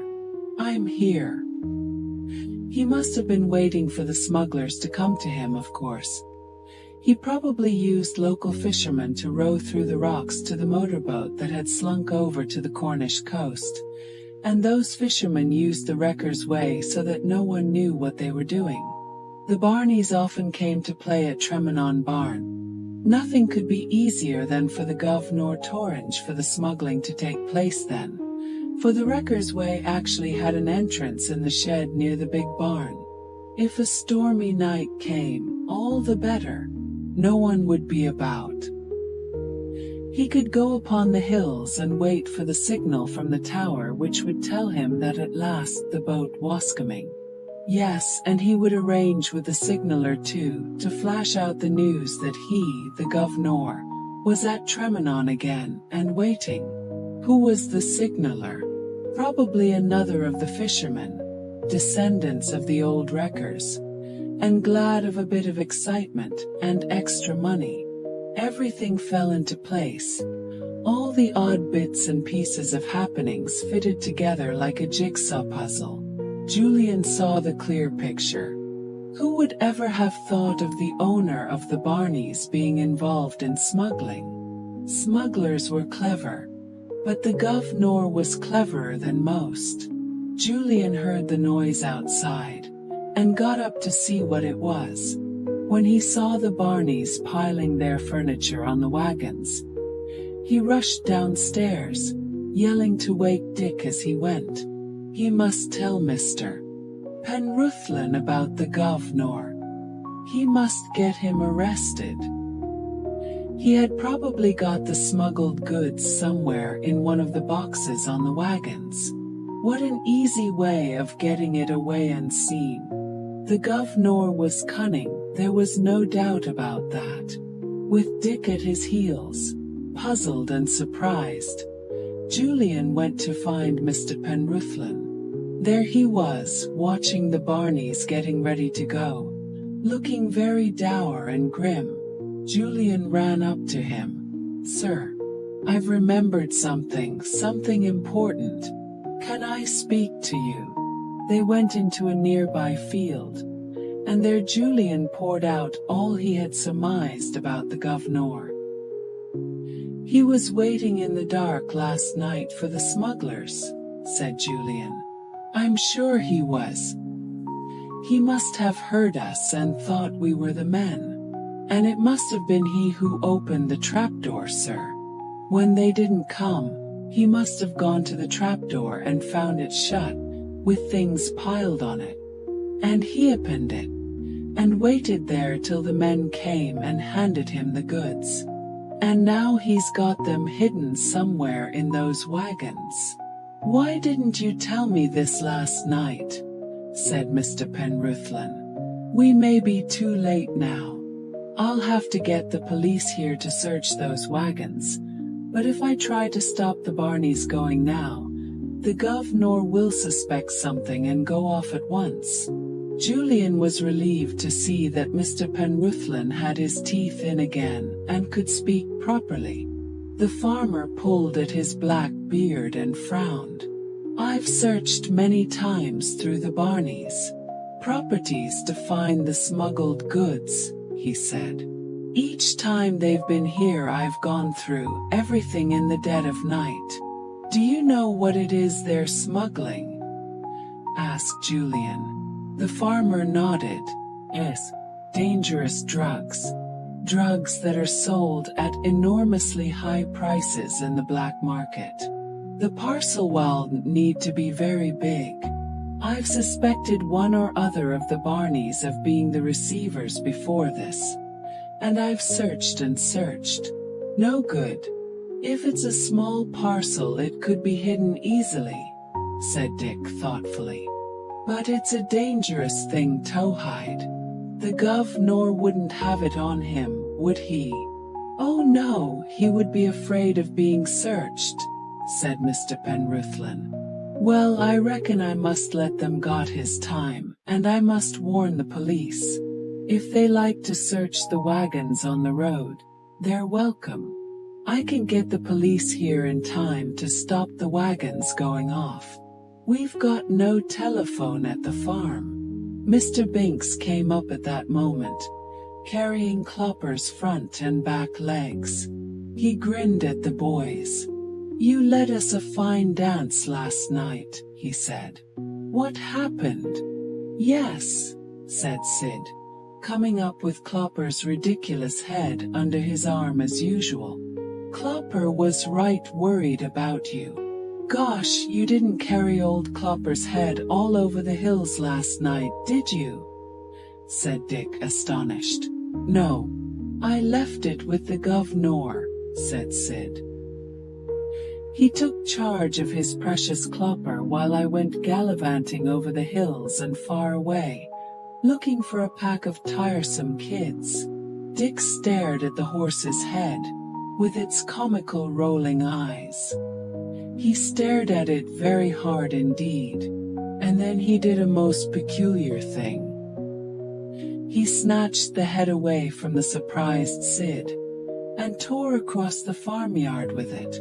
Julian looked after him in amazement. Sid gave an angry yell. Now then, what do you think you're doing? Bring that horse back at once. But Dick didn't. He tore round a corner and disappeared.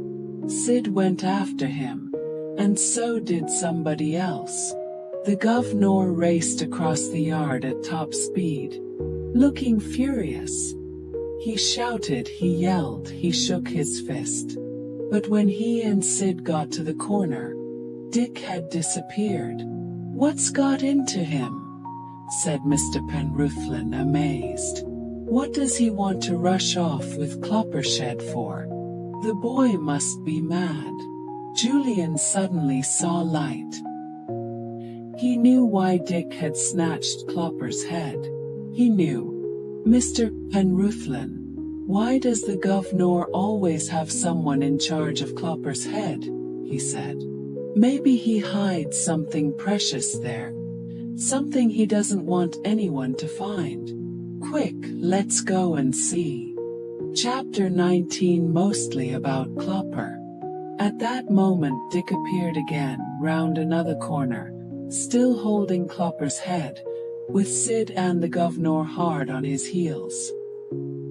He hadn't been able to stop for a moment, or even to hide anywhere. He panted up to Mr. Penruthlin, and thrust the head at him. Take it. I bet it's got the goods in it. Then Sid and the governor raced up too, both in a furious rage. The governor tried to snatch Clopper away from the big farmer, but he was a small man and Mr. Penruthlin was well over 6 feet. He calmly held the horse's head out of reach with his strong right hand, and fended off the governor with the other. Everyone ran up at once.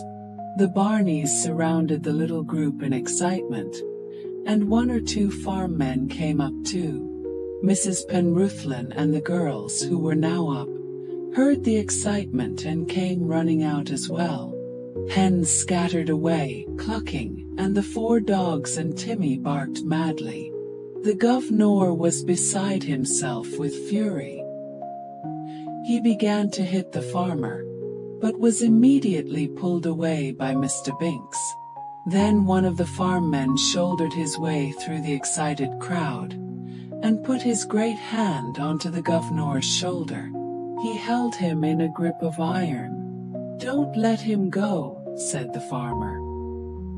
He lowered Clopper's head and looked round at the puzzled Barneys. "Fetch that barrel," he said to Julian, and the boy got it at once, placing it in front of the farmer. The governor watched, his face going white. "You leave that horse alone," he said. "It's my property. What do you think you're doing?" "You say this horse is your property," said the farmer. "Is it entirely your property, inside as well as outside?" The governor said nothing. He looked very worried indeed. Mr. Penruthlin turned the head upside down, and looked into the neck. He put his hand in and scrabbled about. He found the little lid and opened it. Out fell about a dozen cigarettes.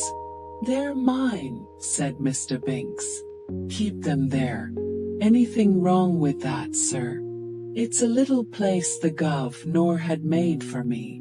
"Nothing wrong with that, Mr. Binks," said the farmer, and put his hand in again. He pulled at the lid, and ran his finger round the hole where Mr. Binks kept his cigarettes. The governor watched, breathing quickly. "I can feel something, governor," said Mr. Penruthlin, watching the man's face. "I can feel a false bottom to this clever little space. How do I get it open, governor? Will you tell me, or do I smash Clopper up to find it?" "Don't smash him," said Sid and Mr. Binks together. They turned to the governor, puzzled.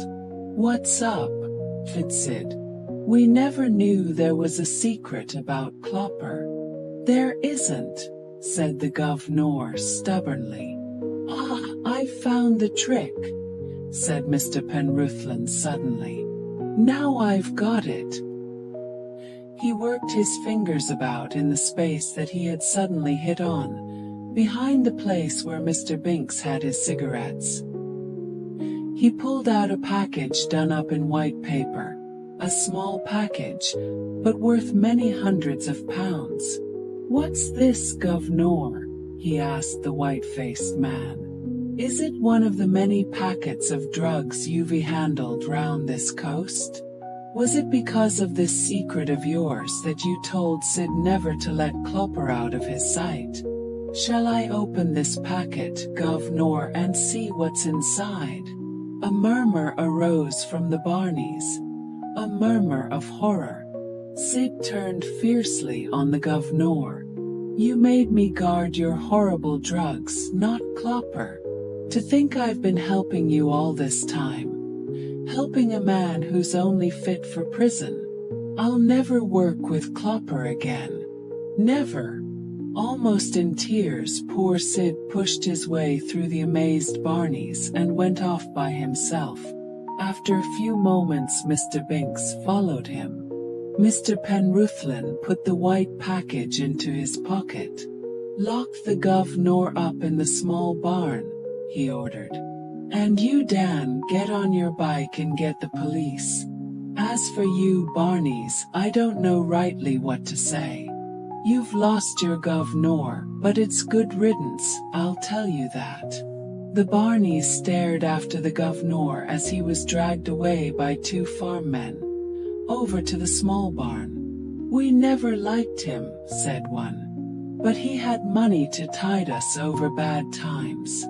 Money from smuggling in those wicked drugs. He used us Barneys as a screen for his goings-on. It's good riddance, you're right." "We'll manage," said another Barney.